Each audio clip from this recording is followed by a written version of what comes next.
All right. I thought I was getting played something. I heard no. Did you hear anything, Matt? I didn't. I heard music for a minute and then it kind of faded out. It sounded scary because producer Tyler was like, "I'm giving you the scarecrows," and we both looked at each other like, What does that mean?" Didn't hear anything after that.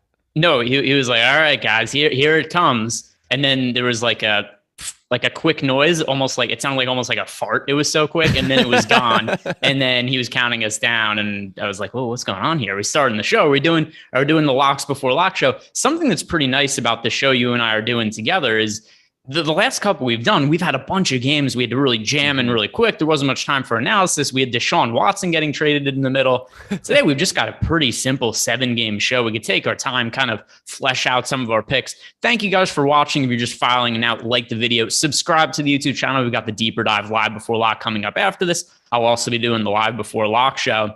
But any just kind of overarching thoughts you have for this slate? It's starting to be a weird time of the NBA season in terms of last couple of weeks. Lots of players on the injury report, lots of rest situations. Right. It's diverging goals here. There are teams playing for their playoff lives, people playing for their playoff seeds, and people playing for draft picks or spots in the draft lottery, I should say. So you're going to see players playing minutes that they probably shouldn't be playing if the teams are trying to optimize their win probability. Not to say tanking is on anyone's mind. The thing that really sticks out to me about the slate is obviously this Knicks team still really banged up. The Heat as well. Jimmy Butler questionable, Julius Randle questionable, Mitchell Robinson questionable, Tyler Hero questionable. Other than that, there are only a couple other big injuries to talk about. Karl Anthony Towns looking questionable as well. PJ Tucker really to talk about. But other than that, we've kind of known this information about these teams heading in. And we, as you said, a 7-game slate, we can kind of take our time through this half hour as we get started today. Yeah. And is there any change for you how you approach NBA at this point in the season? Just you could place a bet on somebody and then find out, an hour later, like, oh crap, I have an under on somebody, and now a star player he plays with has been ruled out, and now the numbers look a lot different. Does that impact any of your decision making placing prop bets at this point in the season? I think it just makes certain situations where two teams are in very, very different places, it actually increases my volatility or the range of outcomes in terms of efficiency and in terms of minutes played, because star players who are resting for the playoffs, even in blowout wins, can sometimes fall well short of expectations because they're playing a team that isn't trying to win right now. So on a game-by-game basis, it really is player to player that it's changing, but absolutely just the natural volatility of things does change at this time of year. Yeah, and like you said, we do have some names on the injury report, some big names also. So other stuff that could change. Something I recommend doing at this point in the season, if you're just sitting at home, have yourself logged into whatever sportsbook you use on your phone already. And then if you just get the notification like, Jimmy Butler's ruled out or some players unexpectedly rolled out, like Giannis yesterday, just open up, go to that game and just place any quick prop bets or bet sides based on that kind of news. I think that's a good way to approach these slates at this time of year. At least that's what I do as somebody who's at my computer and sitting here pretty much all day and is afraid of the sun or going outside. It's a good way to make a few bucks. Let's start by talking about today's slate, though, and hitting on the Washington Wizards against the Detroit Pistons. And, not the best teams in the NBA, but any game could be watchable when we're looking for some prop bets to take. So what is standing out to you about this game? Yeah, so I think that, as you said, these teams aren't spectacular. Both of them are bottom 5 in the NBA in defensive rating over the last 10 games. Particularly bad, Washington, 28th in defensive rating as well. They've really fallen off. No matter who's in the front court, Porzingis being back hasn't really changed that at all. I'm looking at Saddiq Bey over 4.5 rebounds as my first prop here. Over the last month, he's averaging 5.5 rebounds per game in 34 minutes of playing time, actually almost 35 minutes of playing time. Over the last month, he's actually bumped that up a little bit to almost 5.7, almost 5.8 rebounds per game in even less playing time. Tonight, we got him projected for about a minute less than what he's played over the last month, about 32, 33 minutes here, and we still have him up at 5.9 rebounds as a median projection, well over that 4.5 line. He's hit the over in 60% of his games over the last month. As we said, Washington not very good on the boards or on defense. This is an expected win rate of 70% and an XROI of nearly 20%. You know what's nice about this is as bad as the Pistons are right now, and that they're kind of a team that they are tanking, even if they were trying to win games, that they're not capable because the players aren't good enough. But even at this point in the season, the minutes are still there for Saddiq Bey, which you referenced before. And even in blowouts, he's getting pretty significant run. Last game was a 21-point game. He plays 34 minutes. Games for that 33, 37, 39, 37, 34, 40, 34. Big minutes for Saddiq Bey. It doesn't look like it's something we need to be concerned with down the stretch of the season. So I could be on board with you with that one. I'm going to go look at the other side of the game and somebody else, Corey Kispert for the Washington Wizards. I like the over on his rebounds number at 3.5. You get plus money on the over there. And we do have it, not significant plus money, plus 104.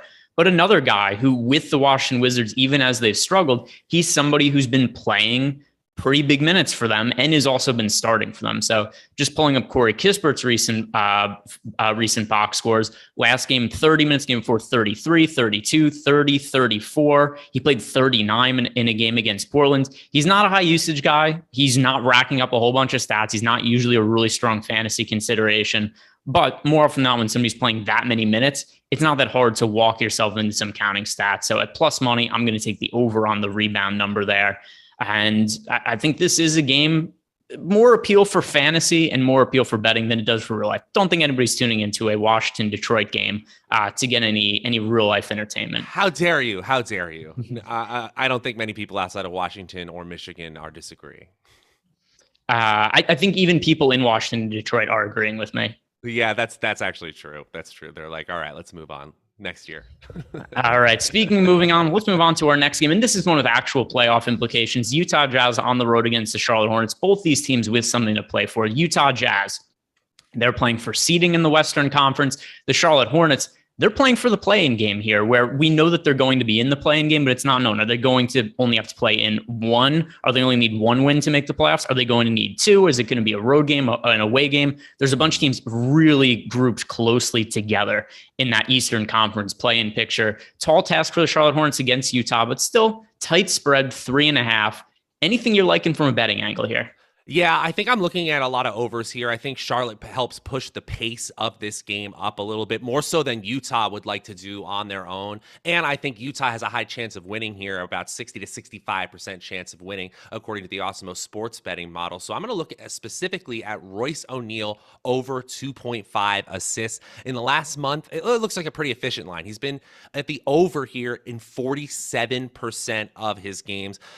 He's at 2.9 assists per game in 31.5 minutes over the last month. It's pretty consistent over the last 10. And as I said, Charlotte, obviously not one of the better defenses. They're below average in defensive rating, but again, their pace has been consistently high all season, while Utah tends to hang around 20 to 25 if you look at any 10-game stretch for them this season. We got him projected at 32 minutes, about 3 assists as a median projection. This has an expected win rate around 53%, but a really high expected ROI north of 20%. It's hard for me to find something I really like from this game. There just is not a whole ton of betting appeal. So kind of a low confidence play, but Kelly Oubre under 1.5 3-pointers is also something at plus money. And Kelly Oubre has just not been playing all that much. Actually, I only even projected to play 16 minutes today. And it's kind of hard to expect that he's more likely than not to have a big 3-point shooting game in just those limited minutes. But listen to the workload for Kelly Oubre in the last couple of games, 15 minutes. And then only 5 minutes last game. The potential that he's kind of getting phased out of the rotation, that makes these unders kind of appealing to me. So if I had to take one, it'd be under 1.5. But, at the same time, he's a really good 3-point shooter. Maybe he goes back to playing 20 minutes. But I'm going to lean towards the under there just because we're kind of lacking on options here. Here's something else that I think kind of could make some sense. And I want to know what your take is on this. Considering that Kelly Oubre only played 5 minutes last game, how about a same game parlay where we just take unders across the board on Kelly Oubre? Yeah, just roll with it. And what is his prop line for some of his rebounding numbers or things like? Let me pull this up. I agree with you. I didn't actually realize that it was so drastic of a change. Yeah, 28 minutes 3 games ago, 15 minutes, then down to 5. That's kind of at least a yellow flag, right? So I'm not betting any overs on him. If you're doing a single game parlay, why not? And it kind of makes sense, especially if you're going to go with overs for some of these Utah players as well. Yeah, so let's see. Points for Kelly Oubre. Well, the book that has the 3-point prop, I like, they don't even have a points prop for them. What about rebounds? So this is funny. They have over under 1.5 threes and no other props up for Kelly Oubre, right? Just the threes prop. I like the idea. In theory, I like the idea of doing the same game parlay. And so I realized it wasn't even something that's available. But yeah, I'll take the under 1.5 for threes at plus money. Once again, it would be a low confidence play. We've kind of dropped the star system here, but if I had to go, it'd be 1 or 2 stars. But in the nature of having to pick something from this game, that's where I would lean here is Kelly Oubre under 1.5 threes. Next game to hit, Golden State Warriors on the road against the Atlanta Hawks. Golden State 2-point underdogs, even though Atlanta's struggling as of late. The main reason that we're seeing the Warriors here as underdogs is because they don't have Steph Curry in the picture. So it's just a much weakened Golden State team. Still, game being played in Atlanta. Golden State does have a really good defense, especially with Draymond Green being back. Anything that you like betting on in this one? Yeah, I think Golden State has a decent chance to win this game. I think 55 to 60% chance, 60% win probability isn't unreasonable here. As a prop bet, I'm looking at Klay Thompson over 3.5 rebounds. It looks like a really efficient line at first. Last month, he's hit this 50% of his games. He actually had 9 straight games with 3+ rebounds. And then he had 2 rebounds against Orlando, kind of a mess of a game for him there. But over the last 10 games, Klay Thompson's been averaging about 4 rebounds per game in 28 minutes. We could still see his usage ramped up more than that. Right now, we got him projected at Awesemo.com over 32 minutes, well over 4, almost 4.5 rebounds as a median projection. It's not a crazy good bet because it's minus 112 last I saw it. That's an implied probability of about 53%. We still have an expected win percentage north of 60%, about 64% to be exact. A pretty solid XROI, but not a lot of value, just a small value there. But there's one here in this game that I actually really do like. Draymond Green over 0.5 blocks. We only needed 1 block from Draymond Green, which is what we have projected him for over on in our NBA projections. Draymond Green over 0.5 blocks, 63% win rate, 23% expected ROI. Draymond's playing time is starting to be on the rise, and he's starting for the Warriors now. So he rested last game, but the game before, Draymond started and played 29 minutes. It looks like we're getting close to a full allotment of minutes from Draymond Green. He dealt with that back issue, which also gave him calf issues. But look at his numbers overall for the season. He's only playing 28 minutes per game and averages a block per game. Considering he played 29 minutes last time out, this is basically the normal role for Draymond. Right? Even if we're only getting 30 minutes, guess what? He only plays 28 for the season. That blocks total is really low. I think the number probably should be 1 even. So I do like getting the over 0.5 there, minus 105 also, something I think is pretty appealing. Best number that we have in Odd Chopper for this game, but I also think it makes a whole lot of sense. Hey, if you're looking at blocks bets, what about Jordan Poole over 0.5 blocks at plus 375? It actually is one of the higher XROI bets on the board. Up at 20% as an XROI. It's plus 375. So pretty crazy, pretty out there. Again, it's not hitting all the time, but if you want to add a little blocks, a block party to your parlay, why not? Yeah, and let me see. Jordan Poole. What are he hasn't had blocks in the last couple games. He's playing a ton of minutes, though. That's really what it is. A ton of minutes. So last 3, or we could even say, we'll go the last 3 games. The game before that was a blowout. So last 3 games, 36 minutes, 40, and 39. So for the season, is this a prodigious shot blocker? No, not exactly. He only averages 0.3 blocks per game, but that's 0.3 blocks per game in 29 minutes. Right now we're giving him close to 40 minutes. It's not that unreasonable to project him for around 0.5 blocks. Reason to think there's a little bit of value there. Don't really think of Jordan Poole as a shot blocker, guy we're taking shots on for blocks, but I could get the logic there. Also, guys, if you want to get access to more betting picks, we do have a premium betting picks channel now. Something that we also have a bets Twitter account, which you guys should also be checking out. We're going to be giving out one of our free premium bets per day on that. And in our premium betting Discord, getting picks from Alex, Awesemo Baker, Steve Buzzard, Ben Raza. Go check that out. We have a link in the description box below that you could click on and then head on over to the site. And you can see our betting record and all that and sign up for $25 per week for that. Pays for itself. The bets win. We've got the track record of the bets there. Good thing to take advantage of. Next game to hit here is I accidentally closed out of my thing there for a second, but the New York Knicks at the Miami Heat. A lot of turmoil for the Miami Heat right now. Jimmy Butler's trying to fight Eric Spoelstra. Udonis Haslem's trying to fight Jimmy Butler. Jimmy Butler's always hurt. So lots of different things at play here. And if you do look at that Miami Heat injury report for today, we have Jimmy Butler is just always hurt. Like he's just a staple on the injury report as well as the rest of the team. So Jimmy Butler is questionable. Tyler Hero is questionable. Caleb Martin is questionable. PJ Tucker is questionable. Duncan Robinson is questionable. And there's injuries on the Knicks side of the game as well. We've seen a bunch of games where Julius Randle's been out. Now he's questionable. Mitchell Robinson is questionable. Is there anything you could do sifting through this injury report? Bad basketball bet. That's what I'm doing here. Under 215.5. The total is really low. The Awesemo sports betting model is saying that it's not low enough. The expected total, according to our simulations, is 211.25 or so as a median projection for this game.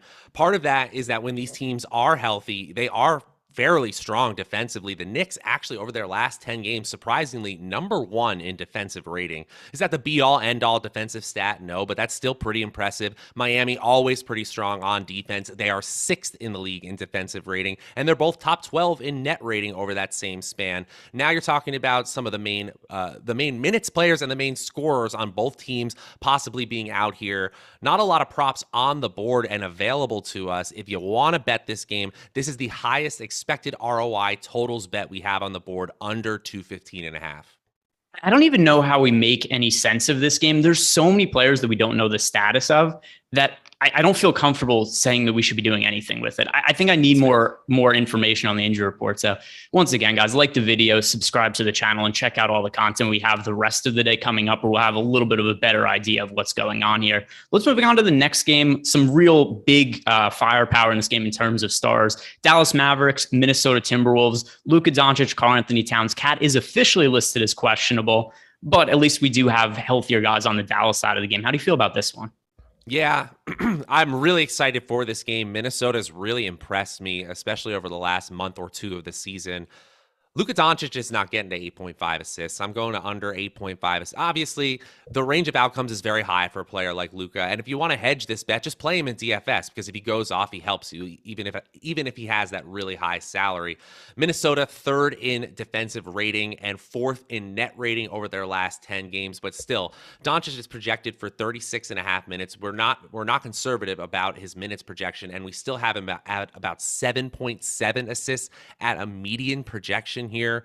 This just doesn't look good to me. It's at -110 and an expected win rate still at 63% and an XROI right at 20%.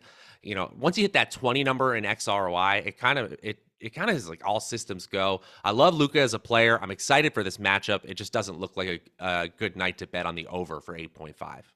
Yeah, so there's a couple players I'm looking at here, and I'm going to rely on the projections while also bringing some logic into the mix. So we project D'Angelo Russell over on 3-pointers, over 2.5 plus 150, 40% expected ROI, and Anthony Edwards over 2.5 threes, 19% expected ROI. Now, individually, those are okay bets, right? We look at the projections, everything looks well and good. Now, also consider this. Karl-Anthony Towns is questionable. If Cat gets ruled out, those numbers, which already look pretty good, become even better looking. So that's why I look at that right now and say, like, oh, here are good bets with upside to become great bets. So those are a couple of things that I think are worth targeting. Those D'Angelo Russell, Anthony Edwards props. If you have the ability to just sit on your phone and wait for a status update on Karl-Anthony Towns, go ahead and do that. But if that isn't what you're able to do for tonight, it's not the end of the world if you just look at 2+ EV bets right now in D'Angelo Russell and Anthony Edwards, with potential for them to become much better bets later on in the day if Karl-Anthony Towns does indeed get rolled out. So that's where I would kind of stake myself in this game right now. Couple games left to talk about. Another one. Probably not going to be title contending teams. Houston Rockets, Portland Trailblazers. Matt, which team is more likely to win the title this year? Which team is more likely to win the title? I guess the correct answer is technically Portland, right? Like they could theoretically do something, but I don't know. I don't care. Both of these teams are, dare I say, holding players out because they might be injured, certainly on the Portland side.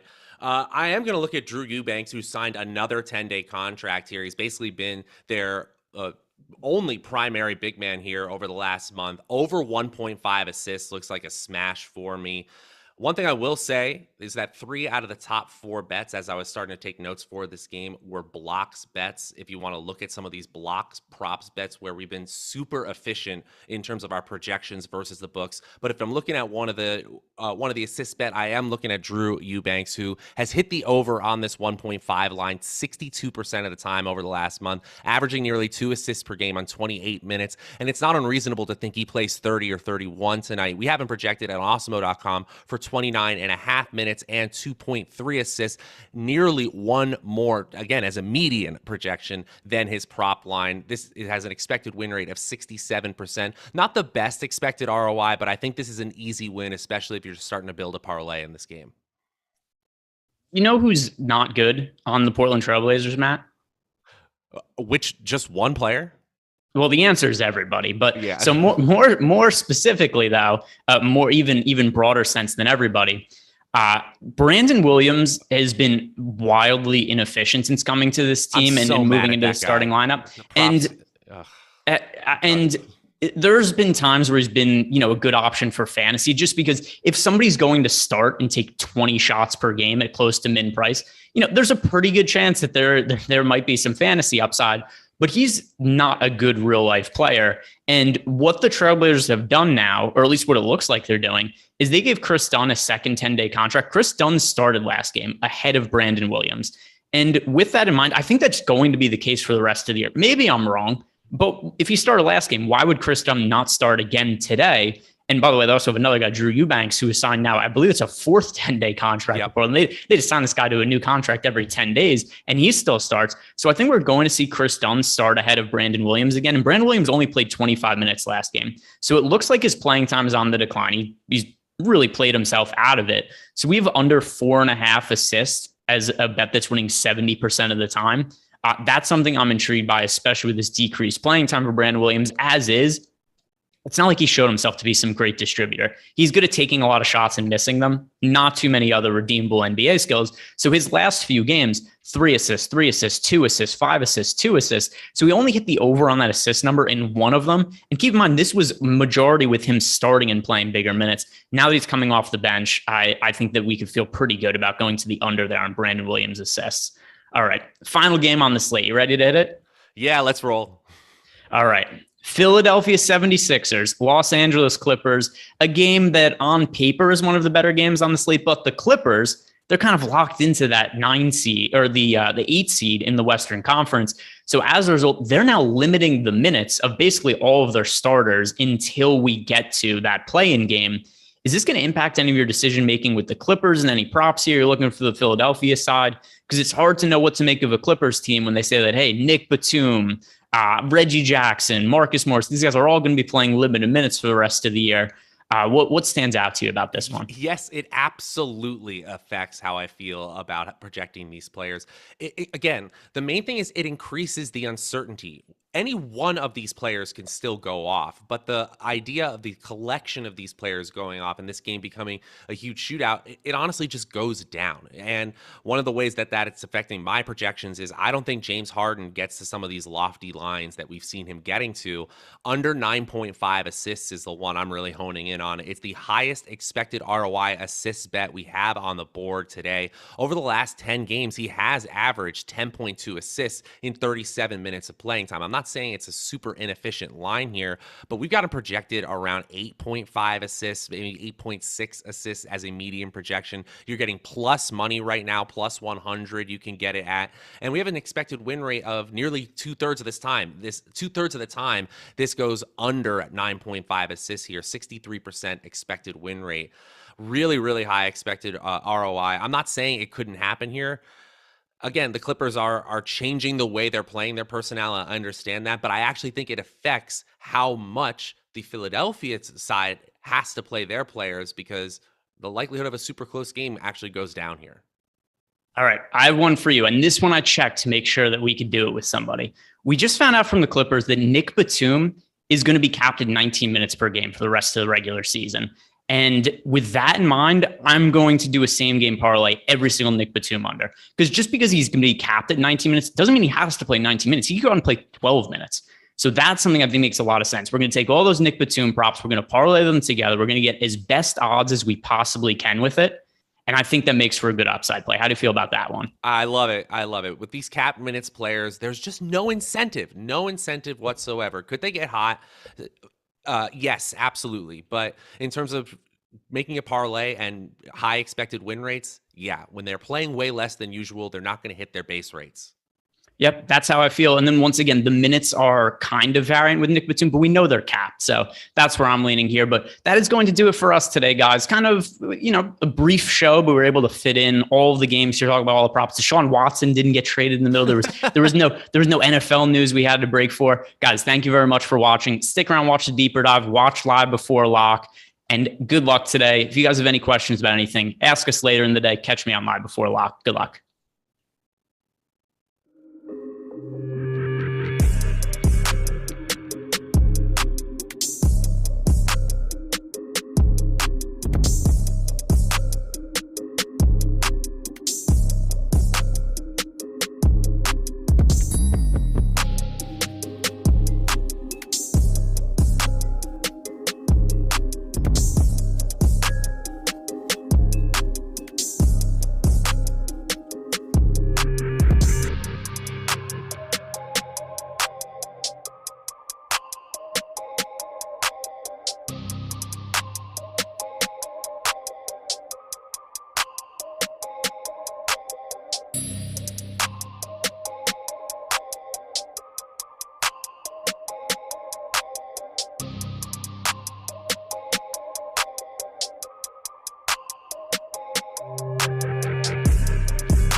And yeah, Tyler, no one's going to notice that.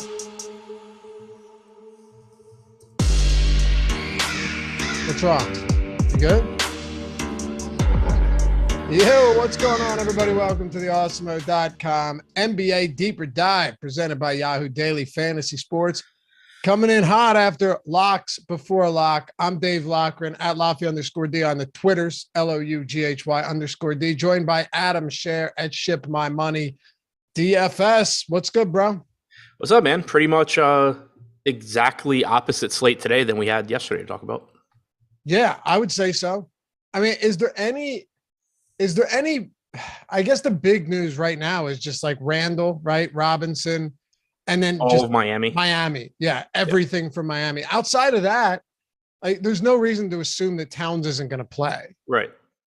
Yeah, it's a really weird slate. Like when I went to do the tournament plays videos earlier, well, first I did the injury report video with Eric, and we were pretty much done. And I'm like thinking that we're like halfway through, and I'm like, oh wow, that was really short.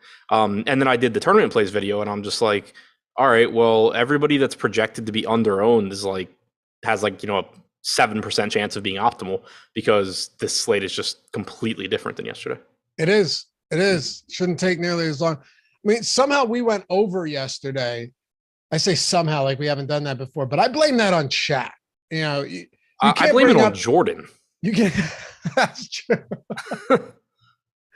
What was it? Milk tea? Chat was not the one drinking milk tea or whatever the hell he was drinking. And put meatballs in his other teas. Right. Yeah, asking about like Bobo drink or whatever the hell he asked about. But chat just had me going when they started talking about the Mike Trout graph or the graphic for the Trout promo. Oh yeah. I mean, the fact that our promo picture is just like the lower half of a dude's body was like the fourth most egregious thing about yesterday's show. With a bulge thrust. Right. Yeah. Yeah. I mean, it's too bad we didn't get like a legit like cup picture. Just like I don't blame chat in a bad way. I say it in this. I love when we get going. I mean, it's fun. And it was just like, would have been better for today's show because there's a whole lot less to talk about despite 7 games. Yeah. That's all. Yeah. We need to make our promo. So like when I was in high school, there was a picture from a game that I was playing in, and it was on like, the front of the sports section of the paper, but I was like covering second base on a stolen base, and I was like stretching for the throw. And so like, it just very much like accentuated that part of my body. And coming into school and just being like, hey, Katie, did you see the front of the blade? Like, we just need one of those images of like, that's all we're missing. You went into school feeling good that day, right? Oh, Chest puffed out. Like, yeah. I know. Hey, anybody see the paper? All right. And let me just say, we were under 100 likes when this show started. What is going on here? Do I have to do everything? I'm kidding. But really, 200 likes would be fantastic. It only takes a second. You appreciate us. You enjoy the content. Sometimes the entertainment. Sometimes you just need to brighten up your day by, who would have thought, watching the deeper dive. Hit that thumbs up. Show us some love. It only takes a second. And if you forgot, that's cool. Atone for your sins and hit that thumbs up now. Boom, 200. Look at that. I'm telling you, that's why we like chat around this way. And those of you that are silent too. Also, subscribe to the channel. We're almost at 75,000 subscribers. Going to be a good day when we hit that. And if you want to join, the channel, hit join down below. Get the free super chats each month, custom emojis, the sweet badges. Got people iced up with the 12-month badges, and I will always prioritize your questions and comments along with our premium Discord members. All right, yeah, the boy from Cali. That's because I shaved today, and you work from home. Sometimes shaving is on the back burner. You know what I mean? I know Adam knows. Oh yeah, 100%. Like if you didn't work from home, right? We've all worked not at home. You'll shave your face and try and look presentable. But sometimes when you hear like, I'll do it tomorrow. Yeah, normally when I decide I need to shave is when I start to actually see the comparison to Dustin May, and I'm just like, all right, I need to. That's when you're running to the bathroom and picking up the razor. Right. Yeah, for sure. But it's a lifestyle. Sometimes I compare us to the World of Warcraft South Park character. Anyone who knows that episode knows exactly what I'm talking about. The guy that just like slays everybody, and he's like 45 years old and he's just a slovenly beast. Have you seen that episode, the World of Warcraft South Park episode? I don't think so. Okay. For those of you guys have just look up World of Warcraft South Park and you'll know the exact picture I'm talking about. The guy's back in his chair like this, 400 pounds. I mean, I might know what you're talking about because I can picture different South Park episodes where that's kind of like the thing, but I feel like they've used that for different topics too. Oh yeah, for sure they have. But anyway, yeah, you guys, it is one of the best episodes. That's the one where Butters takes the throwing. Is that the one where he takes a throwing start to the eye? I think it is, but I can't remember. Anyway, does he die? I saw the one where he dies. Where Butters dies? Oh no, sorry. I've seen the one where Kenny dies. Okay, yeah, that one. Thank you. Yeah, narrows it down. He stopped dying. Like they stopped killing him after the first few seasons. Yeah. Sean, let's hit the super chat. Then we get into some games. Thank you for the $10 super chat. Just cracked an IPA and put the show on. Best time of day. Cheers, guys. Hell yeah, man. Love it. Enjoy that IPA. And let's talk a little bit of basketball.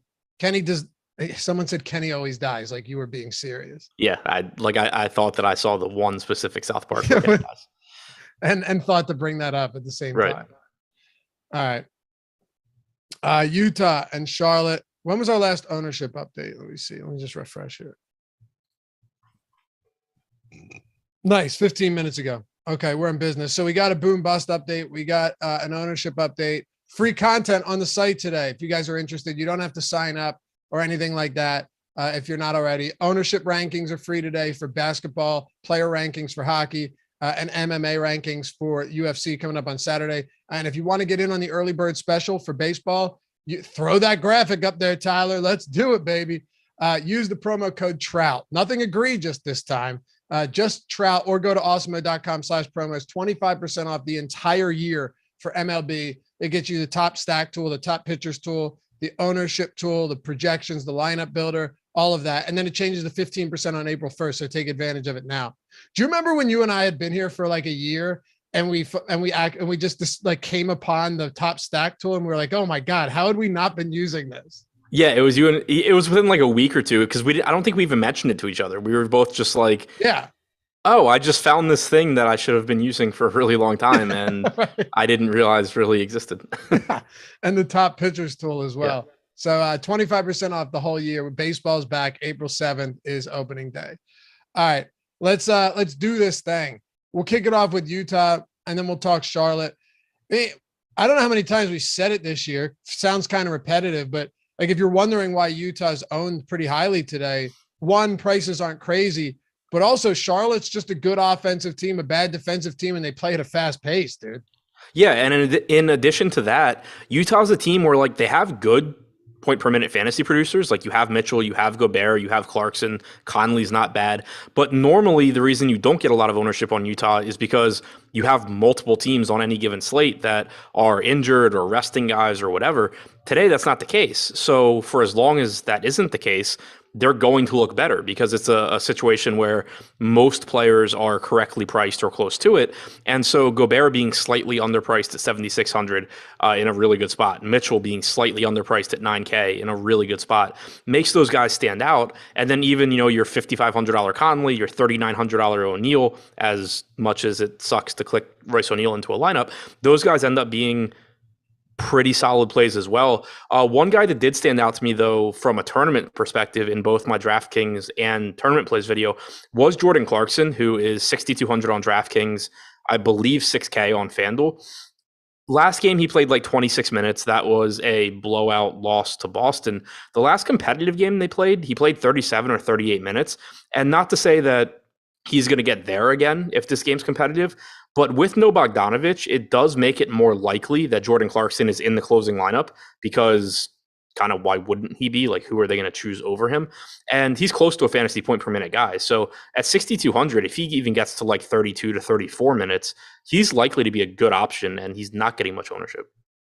I think you're right. And I mean, when it comes to a 7-gamer, would you say there are a decent amount of teams on this slate that are unappealing, as we see with a lot of those like bigger slates? At the moment, yeah. I think right now it's just a slate where for most teams, it's going to kind of be like, yeah, this one or two, these one or two guys look pretty good, and then the rest of the team is not that appealing. But again, this is a slate that, like, depending on the news we get, this could look entirely different because as value opens up, it's not like there aren't good plays to pay for. It's just kind of like, where are you finding the value to do it? And so if we do get value opening up, then everything kind of changes. Okay. So when it comes to Charlotte, it's funny because a lot of times Charlotte's opponent is always super popular, and then Charlotte just isn't. A lot of that is because they're completely healthy now, and all of the prices seem to be pretty much where they should be. I know Terry Rozier on FanDuel, as Josh pointed out this morning, is like $6,600 or $6,500. Like, he's clearly underpriced. But on and this is why you talk about it all the time too. Like, if we talked about DraftKings and FanDuel extensively, both of them, and I know some people would appreciate that. I get it, but sometimes it's just hard. Where especially if you look at someone like Terry Rozier, you just kind of know that he's a good play when he's $1,500 cheaper on FanDuel than he is on DraftKings. Yeah, exactly. Like, and I think in a lot of cases too, if you tried to talk about both sites and people are expecting you to really like focus on both sites somehow, which I don't even think is possible. 2 hours. Right. Like, one, it's not possible in an hour, but what would end up happening is, let's say, because it's, an hour show, you kind of overlook Terry Rozier's price tag on FanDuel. Then people read into that as like, oh, they still don't think he's a good play on FanDuel. Whereas now he's kind of like a neutral play on DraftKings. He obviously is a good play if he's $1,500 less expensive. For sure. But oh, good. No, I was just gonna throw to you for Charlotte here. Like, I did ask Josh on the strategy show. I asked you the same thing. You and I had talked a while about, okay, LaMelo's minutes ever since that 8-minute game where he was in foul trouble have come down dramatically, and he's sitting like 29, 30 a night. Then he comes out, plays 36, and then he's back to 29, 30, and then he plays 39. I really don't know how to project his minutes right now. Yeah, and that, sorry, you said LaMelo, right? Yeah, LaMelo. Yeah, okay. Yeah, because that to me is actually kind of appealing on this slate. He was towards the top, or in at least both my DraftKings and FanDuel tournament plays videos, just because I don't like the matchup, but there's so much volatility in his minutes. Right now we have him at 10% projected ownership on DraftKings, 12% chance of being optimal. On FanDuel, we have him at like 10% ownership, 13% chance of being optimal. It's not a great matchup, and if he does, for one reason or another, play 30 minutes, like, he's probably not going to get there. But in the games he's played without Hayward, he's averaged about 33 minutes per game. He's averaged like 1.36 DraftKings points per minute, 1.3 FanDuel points per minute, and he still has it in his range of outcomes to get 36 to 38 minutes. So I do, at his ownership, I do like getting to him in some tournaments. And it is kind of the same thing with guys like Rozier and Bridges, where they don't look like particularly good plays at their price, but at least for now, the way the slate looks, until we get more news and more value, there's not that many guys that really look underpriced. So when you get to slightly overpriced guys like Rozier and Bridges, they just look a little bit better than you would expect them to. Any priorities? No, not in the sense of like jamming them into a lot of lineups, but I do think that LaMelo in particular, but also Rozier and Bridges are pretty solid tournament plays. All right, let's go to Washington and Detroit. How many minutes are you projecting for Porzingis on the second? He played a back-to-back last week, but he played 26 minutes on the second leg. Obviously, this is a little bit different than that, and he did play 32 minutes last night. How many minutes do you think we get from him today? Because he's pulling almost 30%. I don't really know I don't really think you can project him for less than 30 minutes here. Okay. He's played 32 in each of his last couple of games. The last game, on the second half of back-to-back, if I remember correctly, he was in foul trouble in that game. So, he was a little bit out too. Maybe not. Right. Yeah. Well, I think it was kind of like a fake blowout. That was the game against Houston where like Washington was winning easily. And then, it was against the Lakers. Yeah. They won by 8. I'd have to go back and look. I thought he lost some minutes for that. Maybe it was. I think it was foul trouble. I'm looking now. I was thinking the Houston game, but that was not the back-to-back. Yeah, like Porzingis played until the end. The issue was that he had 5 fouls. So Gotcha, like Porzingis didn't close the first half. He had an abbreviated stint to open the third quarter because he picked up his 3rd foul of the 3rd quarter. So that was another game where it was just like, we hadn't seen him play 30 minutes yet, but when you looked at it, it was like he might have been on his way to that. So I don't really think you can project him for less than 30 minutes here. Alex has him at about 31. I think that's very fair. And at his price, and again, with the lack of value we have right now, I think it makes him look really good. It's a favorable matchup against Detroit. He's a very, very high upside player, a good point per minute guy, and I don't really see any reason that you don't expect 30 to 32 minutes here. Yeah, I don't either. I mean, do I have some questions about that?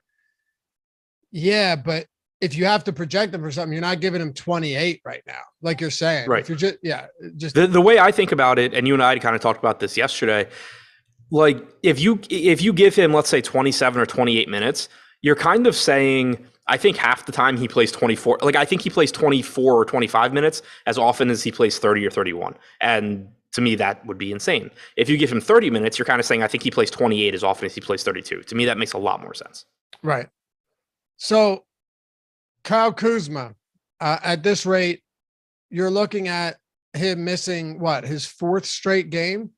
Yeah, they had said that they were hoping to have him back for both ends of the back-to-back, and then it turned into 0 ends.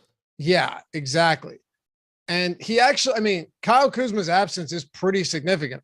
We see its significance for Porzingis. It'd be super significant for someone like Raul Neto if Neto was playing more than 20 to 25 minutes a game. Like, I don't know if I mentioned to you yesterday, he had 20 potential assists 2 games ago. 20 potential assists. It's just he's not out there enough right now. Yeah, the issue for Neto is that he's not going to play next to Ish Smith, and Ish Smith is also good. Yeah, and Satoransky sometimes will get those minutes as well. Sure. Yeah, and so I think Washington's a team that is going to be very, very heavily impacted by what happens in Miami, what happens in general with value between now and lock. Because like looking at Washington right now, even beyond Porzingis, all the cheap guys on this team are getting ownership. Rui's at 17%, Avdia's at 16%, Smith's at 15%, Neto is at 13%, Kispert's at 10%, KCP at 6%, Satoransky at less than 1%, which if that holds, I do like Satoransky in tournaments. But it's a situation where none of these guys really stand out as being great, but they all look pretty much correctly priced. And so the way I put it on the injury report video earlier with Eric was, if you want me to like point to one guy and tell you he's going to be the one that has a good game, like that's not going to happen because I don't know. But I do feel pretty confident that of the Avdia, Rui, Kispert, Smith, Neto, Satoransky group that is all $4,800 or less on DraftKings, I do feel pretty confident 1 or 2 of those guys come through. So it's a good spot to get to. I do think groups matter. Like you don't want, or I don't think you want Neto and Smith together since they're not going to share the floor. I probably wouldn't want more than 2 of Avdia, Rui, Kispert, Satoransky, but collectively, I think people from that group succeed. It's just a matter of landing on the one that happens to, play well. Exactly. And yeah, Greg Smith, that was bullshit. You didn't watch the strategy show this morning, but I was telling Josh what happened yesterday. Raul Neto had 2 steals in the first quarter, and in the props video that I do each day on OddsShopper, we still went 3-1. So but still, this would have been huge because it was plus 140. So Adam, we take him at plus 40, 1 unit bet. And he goes over the 1.5 steals prop in the first quarter. DraftKings pays it out and says 1, settles the bet. It's under the settles column on the app or on wherever. Settles, pays it out, and then a stat correction happens later. 2 hours later, they do a reverse win and debit the money from my account, and all of the accounts from everyone who was watching the show or the video that rode with us on that one on DraftKings, and debited it, turned the settled bet from 1 to lost, and pulled the money back out without saying anything. That's crazy. I'm surprised that they can even do that. I know. And so why wouldn't you just? Sorry, go ahead. So Dave Dermer said, can you really get mad about getting paid out for something that didn't happen? Yeah, because the reason is not for you, but like for a lot of people. I mean, if you're going to allow, like if you're going to take action, knowing that, especially like the way, not even talking DraftKings specifically, but like sites limit winning bettors. So they basically already create a market where they're taking money from what they perceive as losers. You can't then say like, hey, casual person that just won this $50 and might have just already spent it on something else. Yes. Oh, by the way, we're taking that away from you, and now you're SOL. Like, you can't. If they want to hold off, and the thing is, like, the reason that they credit the money so quickly is so that you'll put it on something else. So if they want to, right, that's why they don't wait till the game's over. Right, exactly. To settle it, yeah. Right, like with DFS, like they know you're not firing like an NBA slate that doesn't exist in 30 minutes. So they wait an hour after lock to make sure nothing changes. If they're going to try and like immediately pay you, they're on the hook for stat corrections, not you. That's what I thought. And that's what I was saying. Like the bet didn't win. So if they waited till the end of the game to settle it as a loss, that's whatever. But the fact that they're literally, it says like reverse payout or something under the like your history of transactions. And I mean, I get like the flip side, I guess, is if you lost it, you deserve to win, and you can't expect DraftKings to like just pay out every stat correction no matter when it happens. But and so I'm sure I obviously haven't read it. I'm sure within like the rules, like what they did, they can do. But it seems like it's sure. But I'm saying the optics of it are bad, as you're saying, for like a casual bettor, for sure. Right. It's I mean, they obviously make the decisions they do, and they probably feel that it's better business to do it that way than to just like always be on the hook for some random stat correction 3 hours later. But yeah, it sucks. Yeah, it is what it wasn't a ton. It was like 450, but still, it's just the idea that you would have, but look, it is. I think Malcolm McConnell's pretty quickly become like my favorite troll in chat. I talked to DraftKings. They said to tell Loughy to eat shit. I just opened it up because it was. Yeah, they don't give a shit, man. They don't care. But yeah, I just thought it was odd. I mean, I'm not going to lose sleep over it. But yeah, like it's one of those like, and again, like I don't think it. To me, it's not a DraftKings specific thing. It's not. I mean, I will vouch for DraftKings over any site in the industry, but it's like it's I guess it's probably a weird business decision, but to me, it comes off as really bizarre. Yeah. Dominique, I'm not saying a 450 is like pennies. I'm saying a unit for Adam is probably like a $2,000 bet, so it's a little bit different. But it's the same concept. Oh, okay. All right. Yeah. Because I don't know what I'm doing. If I had legal sports betting in my state, it would be more. Yeah, for sure. All right. The Detroit side of this one, let's get to the Pistons. And there's no real significant injuries here, right? Like other than livers, it's pretty much just, there's not much else going on with Detroit, right? And also, I love going over to OddsShopper where they have the pictures of everybody. Sadiq Bey's facial hair is like the greatest thing ever. Have you seen Sadiq Bey's facial hair on OddsShopper or in general? No, well on OddsShopper, it's just like the way that he's positioned and everything. I was like I was looking at his DraftKings picture and I was like, that looks pretty normal. No, it's if there's a Key and Peele episode where they go onto a plane and they're there to take down terrorists, and Peele has like this insane facial hair. It just reminds me a lot of it. Go to OddsShopper and just yeah, I'm looking. You'll see what I mean. It just looks insane from the smaller picture. It would be better if I could bet and I was quick at navigating. Yeah, that's all right. It's actually OddsShopper is super easy to navigate. You just type the name. Oh, there it is. I found it. Yeah, I just Control F. Yeah. Totally different picture. Yeah, it looks way different. Yeah.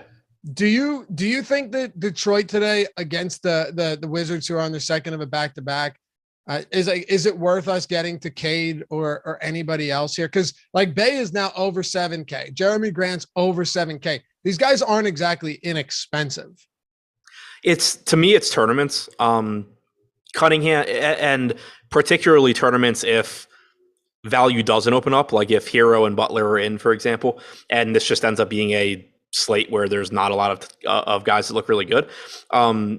relatively low ownership on guys like Cunningham, Bay, Grant, Stewart. You can take shots at those guys, but they're not high priority plays. Like looking at the boom bust tool right now, Cade Cunningham leads the way on DraftKings because he has shooting guard, small forward eligibility, 13% chance of being optimal, 15% ownership. So pretty close to neutral. Stewart technically under-owned, but 6.5% to 4.5%. So very low probability play, just getting a little bit less ownership than he should. Same kind of thing with Sadiq Bey.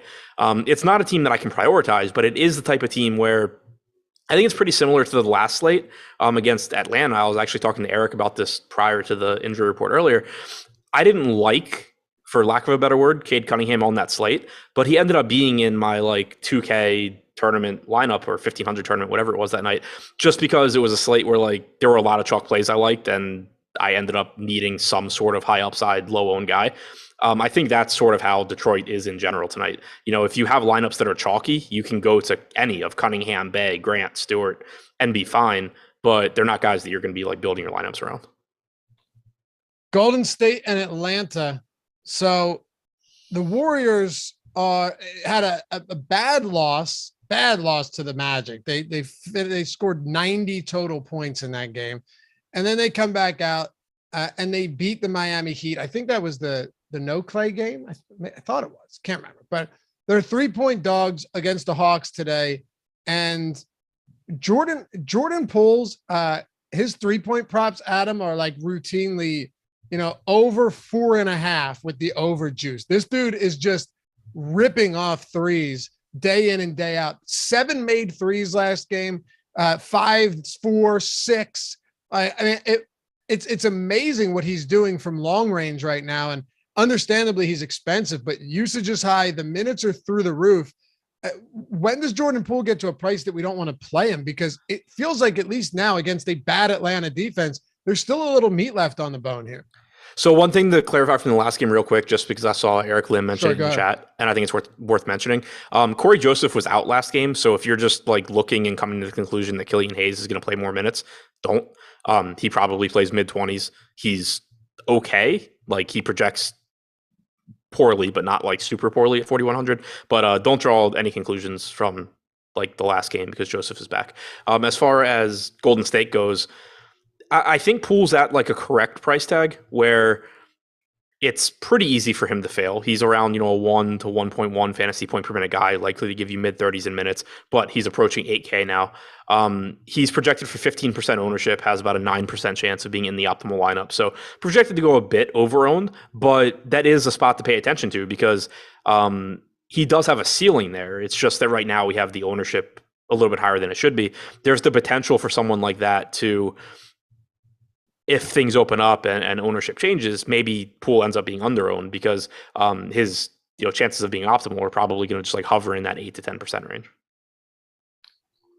Do you want to get to anything else from the Warriors then?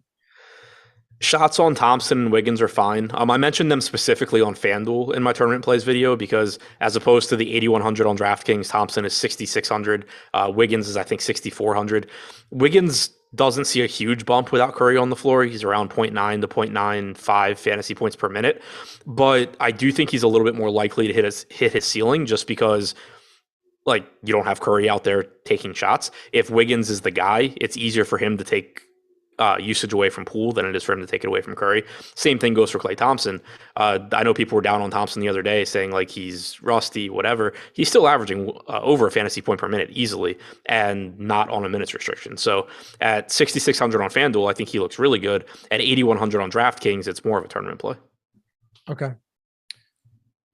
Bogdanovich has a real knack for getting added to the injury report midday. And that's what we got today with a knee. Apparently he has multiple lower body injuries that he's dealing with, but for the most part, it really hasn't affected this guy's play unless this is something that's very, very recent, but he's been on the injury report almost every day.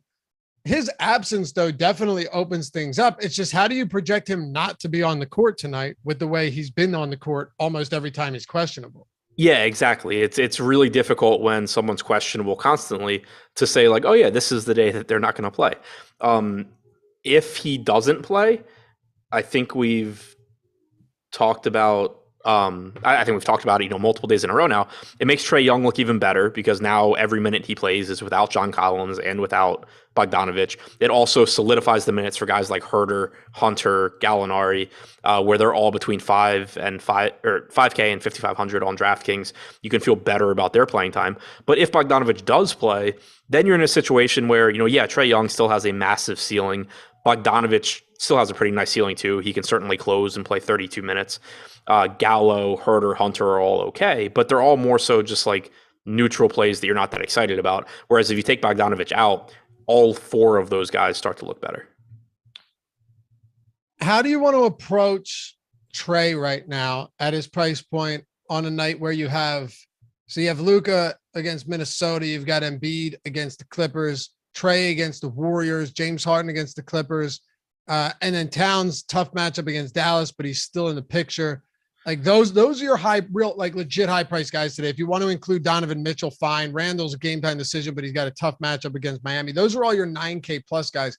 Where do you prioritize a Trae Young amongst all of those other players? I think it's difficult to prioritize him because he's only $500 less expensive than Embiid, who looks good. And he's also $700 more expensive than Harden, who looks good at 10K, not to mention Luka. So I think Trae Young's a good play in tournaments. Right now, we have him projected with a 10.5% chance of being optimal and a 10.9% ownership percentage. So, kind of a neutral play in tournaments. But, that was Gallo. We have Young at 7% being optimal, 9% ownership. So, a little bit over owned, but still in terms of raw ownership numbers, pretty low owned. So I like him in tournaments because the ceiling's really high. But as far as prioritizing him, I think it's tough. I do too. Do you like Danilo Gallinari? Do you like Gallinari today at 5,200? Assuming he play, with Collins out as a starter, you're getting around 30 minutes from him. Reasonable rebounding rate, decent usage. Like seems to be a decent ceiling there, but he's never an exciting play at all. Yeah, so I think that he's kind of just like a neutral play. He was the guy that I initially was reading his ownership percentage. But the issue with Gallinari is that he's not a bad fantasy. My fault. I didn't know you were talking. I was trying to read chat. No. It was by accident. I thought I was reading Trae Young's numbers. It's not that he's a bad fantasy producer, but the issue for him as a starter is kind of twofold. His rebounding numbers take a pretty drastic hit when he plays alongside Capella, and his usage rate takes a hit when he plays alongside Trae Young. So you get someone that overall is like a 1 fantasy point per minute guy that in his current role is closer to like 0.8 to 0.85, but you are getting more minutes. So it kind of just makes him look, pretty neutral. And I don't really feel strongly one way or the other. One thing, so we just got news that Hassan Whiteside is out, and the reason I was laughing is someone in chat said, Whiteside out, Gobert still seems like a trap. I'm sorry, they don't pass him the ball. Yeah, Gobert's usage isn't why you're playing him. He's one of the most efficient players in the NBA, and he rebounds well, he blocks well. He doesn't need to be passed the ball. Whiteside being out does mean that Gobert is likely to play a couple more minutes. Yeah, I would think so as well. I mean, who's the backup center then today? Like, is it Hernan Gomez? Gay. Who? Rudy Gay, I would think. You think so? Because Azubuike is out as well. So yes, I mean, yeah, I think Juancho and Gay. Like, I don't know who technically plays the 5, whether it's Gay or Juancho or Pascal, but like one of those guys. Yeah. All right, just checking to see if we got any news here. Nope, we're good. Anything else for Atlanta you want to hit on? No, I mean, I guess the obligatory, if Clint Capella plays 30 minutes, he could be okay, but no. Okay. Someone earlier said we're talking about nothing today. Look, we're a little more than halfway through the show, 3 games down, only 4 to go, and the next game between New York and Miami. Honestly, Adam, I'm not even sure how much we can talk about Miami right now until we get news. I mean, if people want us to focus on the game, I could be done this show in like 10 minutes with the amount of news that we don't have right now. Right. Sit back and enjoy it. We're getting there. Yeah, I mean, we could start with the Knicks because there are some implications. We don't have news. That's precisely why we have this show. We go game by game, right? Get you set up, lay the foundation, and then you've got Live Before Lock coming up right after this. I'm so confused why people always hate Gobert.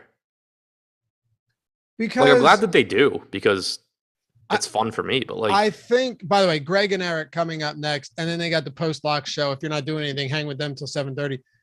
I think it's because people undervalue peripheral stats sometimes. Like I think it's to me, it's like when you first started DFS, you kind of didn't understand any stats, and then like usage was like the first thing that you kind of understood, and so now it's just like I don't know. I feel people still get stuck on usage when instead of thinking about like who the player is and stuff. But it's like every time that Rudy Gobert is a really good play, Chad is just like, oh, he has no upside or whatever, and then it's like, oh, cool, Rudy Gobert got 55 fantasy points. Exactly. Yeah, you begin to learn that well, first of all, assist rate is not baked into usage. So, and I'm not saying Rudy Gobert is that guy, but how many great fantasy players out there are low usage and then super high assist rate players with good rebound rates and get steals? Like there were times where Ricky Rubio was a very good play for that exact reason. There's a lot of guys out there that, Ben Simmons was one of them before he, decided he couldn't play in front of Philly. I play Gobert. I just know when to play him and when not. Like, no, you don't. I don't. I can assure you don't either. You just probably have recency bias or confirmation bias. Yeah. Yeah, it doesn't matter. But it's funny because it's like whenever Gobert, like I think Gobert is a really good play tonight. And whenever he's a good play, it's just like people are like, oh, Gobert, yeah, he's going to score 40 fantasy points, but he can't go above like 45, but like he's really good. Like he's a very good point per minute fantasy producer, regardless of what you think about his usage. For sure. Great shot blocker, good rebounder, get you a couple putbacks throughout the day. You don't need him to score 30 points. So what 1.26 DraftKings points per minute for Gobert this year, 1.28 for Donovan Mitchell. Gobert has an 18.5% usage rate. Mitchell's at 33%. But like the point being, there's no reason you should like view Gobert as a different DFS producer. Well, yeah, than Mitchell. I mean, Mitchell ain't getting you 20 rebounds in a game. All right, Michael Roundtree, super chat. Apologies, Loughy, for the poor super chat etiquette. All good, bro. But Adam, how do you feel about Rui Hachimura specifically on FanDuel? 4,900. All right, let me see.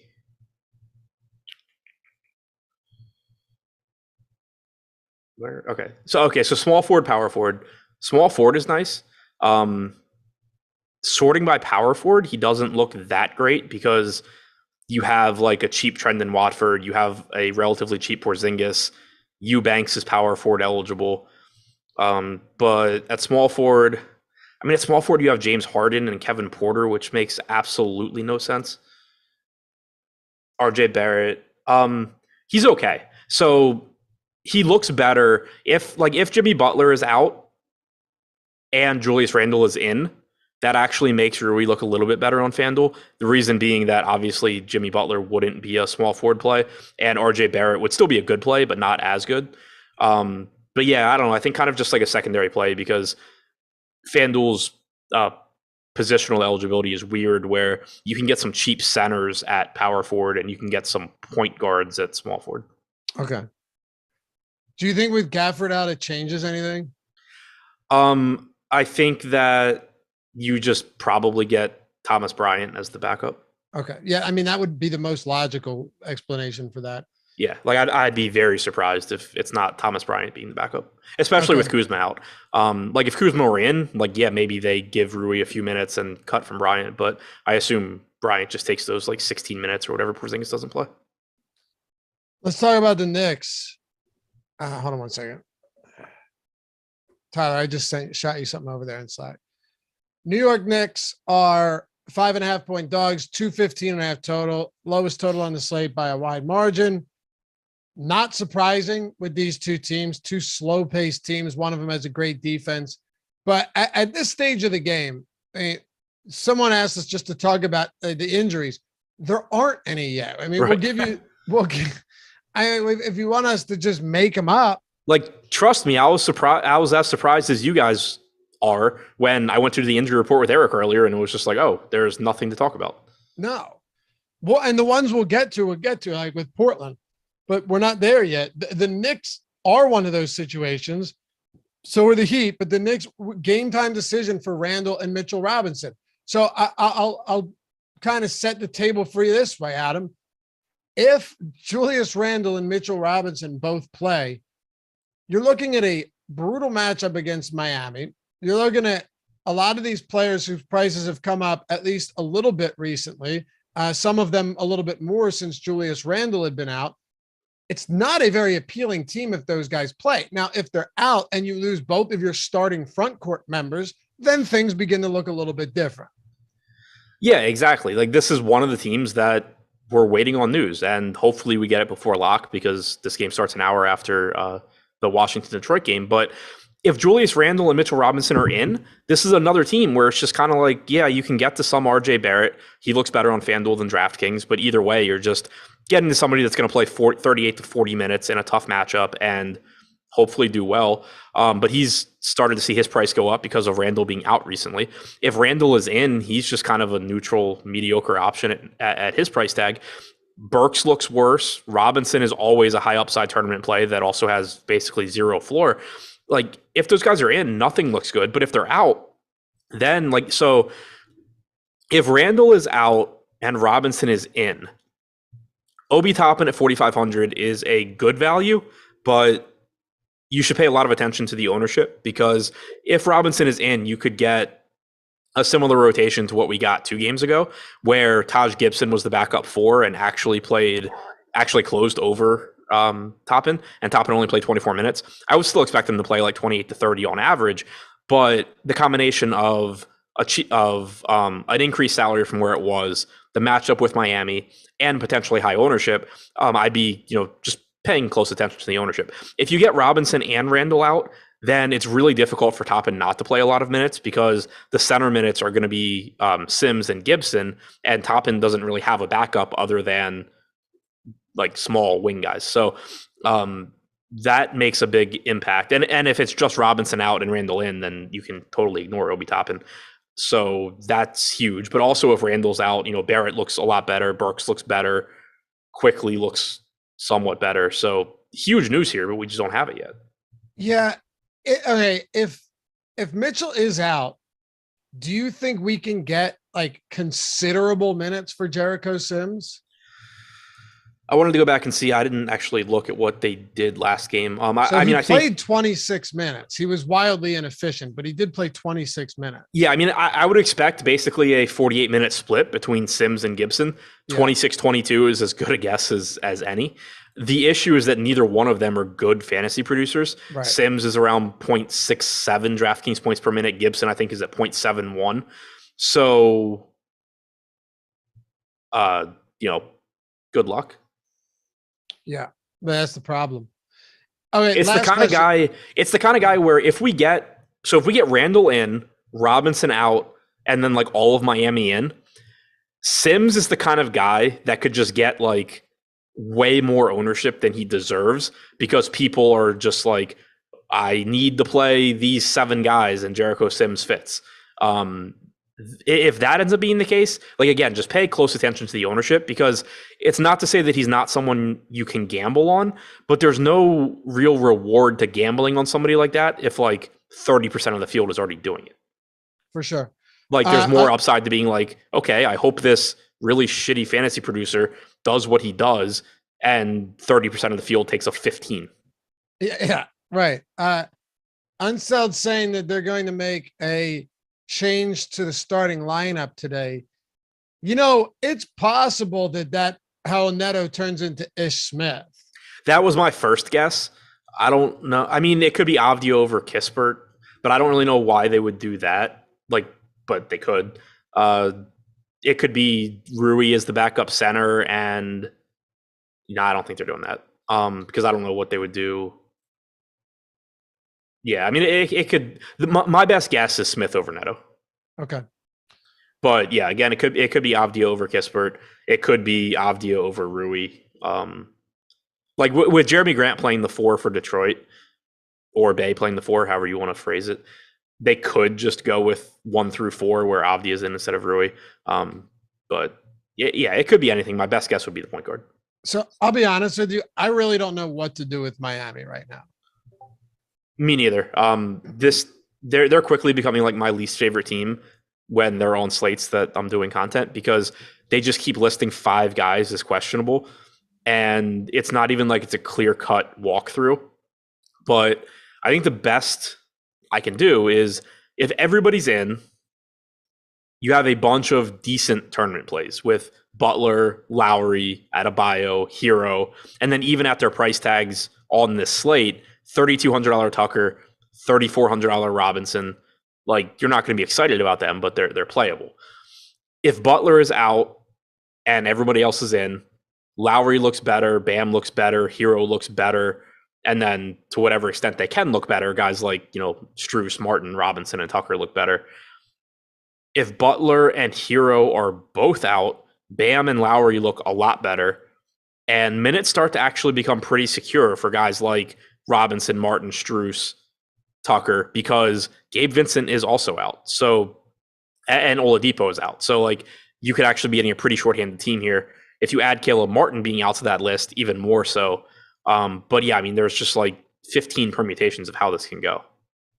Hopefully we get that news.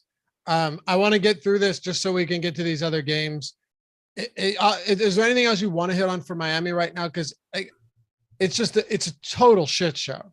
Yeah, it's just I don't know what to do with it. The only thing that I think you should keep in mind and like have fresh in your head, or 2 things, I guess. 1, Gabe Vincent and Oladipo are both out. So if they do end up rolling out multiple guys, they are more shorthanded than they normally would be.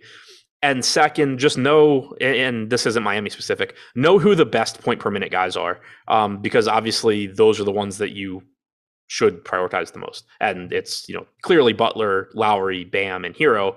But then from the bench, you're talking like Caleb Martin and Max Strus. All right. Hey, shout out to our sponsor, Yahoo Fantasy. If you haven't checked them out yet, you get a free month when you sign up, and use the link in the description or the one that Tyler's about to throw in chat right now. Free month of Awesemo Plus Platinum, $90 value. All of the tools I was talking about with that Trout promo, right? Something just blew out of the sky. All of the top stack for baseball, top pitchers, ownership projections, player projections, lineup builder for baseball, for basketball, for hockey, for MMA, for NASCAR, for PGA, for esports, whatever it is you want to play. Even if you don't know how to play these sports, we have all of the tools at your disposal to figure it out, using those tools, letting us do, a lot of that work for you, using the projections and ownership.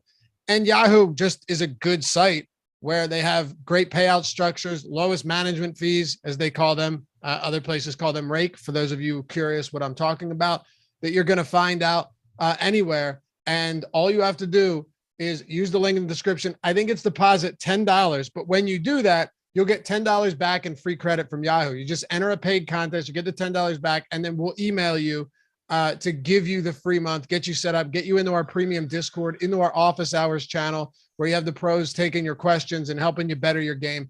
All of that good stuff by just signing up, depositing $10. I believe it, Tyler, it's still $10, right? Yeah, $10. That's it. And they give you $10 back. You got to enter a paid contest. So hit them up. And we got a little special action today. The 5K NBA Slate Starter exclusive with $1,000 go in the first place.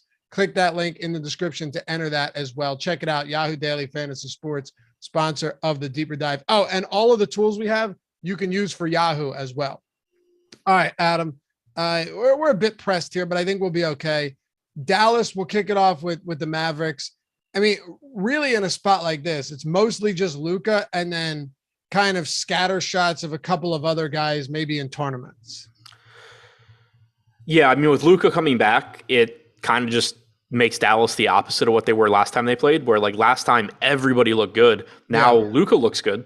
And then if you get to a little bit of Powell, Kleba, Bullock, whatever, like you're not going to be excited about it, but they're not horrible plays.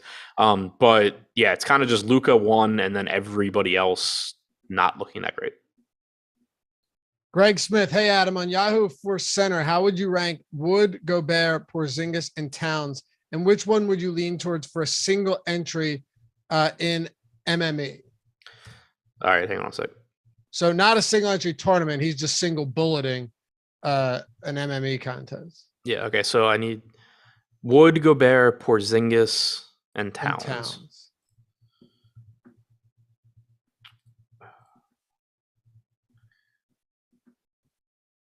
They're all weirdly low here. I tried to sort by value in Alex's projections, and they're like none of them are at the top.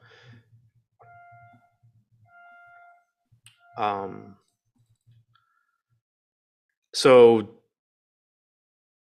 I think Porzingis was that one of the choices? Yeah. Yeah. Okay. Porzingis 1. Porzingis, Gobert, Wood, Towns. Wood 2, Gobert 3, Towns 4. Okay. And then, go ahead. I mean, so that would be the general order. I'm double checking the ownership just to make sure that like nothing looks crazy. But yeah, I mean that's the general order that I would target them. And then and I think it's kind of Porzingis 1, Gobert and Wood basically the same, Towns 4. Okay. Alan asks, who is your favorite sub 10% center on FanDuel? And I'm looking now. There's nothing that really stands out that's all that appealing whatsoever. Let's see, position. Like there's not a lot sub 10%. Even Christian Wood's 16%. Towns is 8.9%. Yeah, but like that also could just be fake because he's questionable. Right. Like that's one that could just jump in the final ownership. For sure. Same with Randall. Capella. Yeah, it's probably Capella. Or Robinson. Well, Robinson's questionable too. Yeah, I mean, probably Capella. Okay. Gives you some block upside. Isn't that expensive. Oh, wait. So actually, I'd mentioned him in the tournament plays video. We haven't talked about him yet. He is power forward eligible. So like I would rather play him there, but Şengün. Yeah. If he keeps getting minutes alongside Christian Wood, maybe we start seeing even more of that. Yeah. That would make things very interesting. Yeah. Şengün's my answer, but also I would rather play him at power forward than center. Okay. Yep. Good call. Minnesota. Like I said, I'll throw this to you, let you get some analysis out there just so we can get everything, especially the Houston-Portland game. Very, very intriguing game. But honestly, Minnesota on the other side of this Dallas game isn't that great either. You have Pat Bev.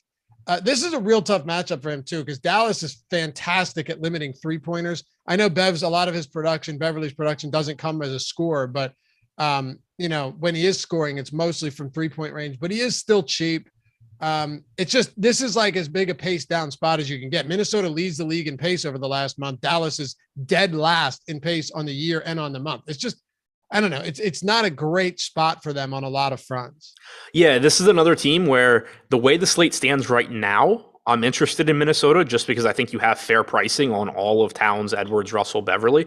But if guys get ruled out elsewhere, then they're going to become less of priorities. I did mention Russell specifically in my DraftKings video earlier. $6,900, 1.12 DraftKings points per minute this year. Should play 30 to 32 minutes. Not a great spot, but high upside guy, cheap price tag, added potential of the whatever percent chance Towns actually does get ruled out after lock would make Russell look better. But kind of Towns, Edwards, Beverly, all I think neutrally priced as well. And yeah, I don't like the matchup, but compared to some other teams, they're more fairly priced. Like I think that there's like 4 guys, maybe 5 guys, if you want to count Vanderbilt, on Minnesota that are like more favorably priced than anybody outside of like Cade Cunningham on Detroit, for example. All right. Anything else for this game, or should we move on to Houston and Portland, baby? No, I think we can move on to the best basketball game of the night. It's crazy. It's crazy. By the way, hit that thumbs up. We're 40 away from 500. I think Adam and I got to like 800 yesterday on the deeper dive, which was insane. Also, I mean, made fun of Jordan at the top of the show. I guess have to give him some credit for that. Yeah. Oh yeah. No doubt about it. No doubt about it. I think there's a lot of things that played into that. And it was a 5:30 start time. We always do better with the 5:30 start times, but I mean, 500, we could do 500. Now we're 20 away. So if you haven't done, just take that one single second and hit the thumbs up. You don't even have to like us.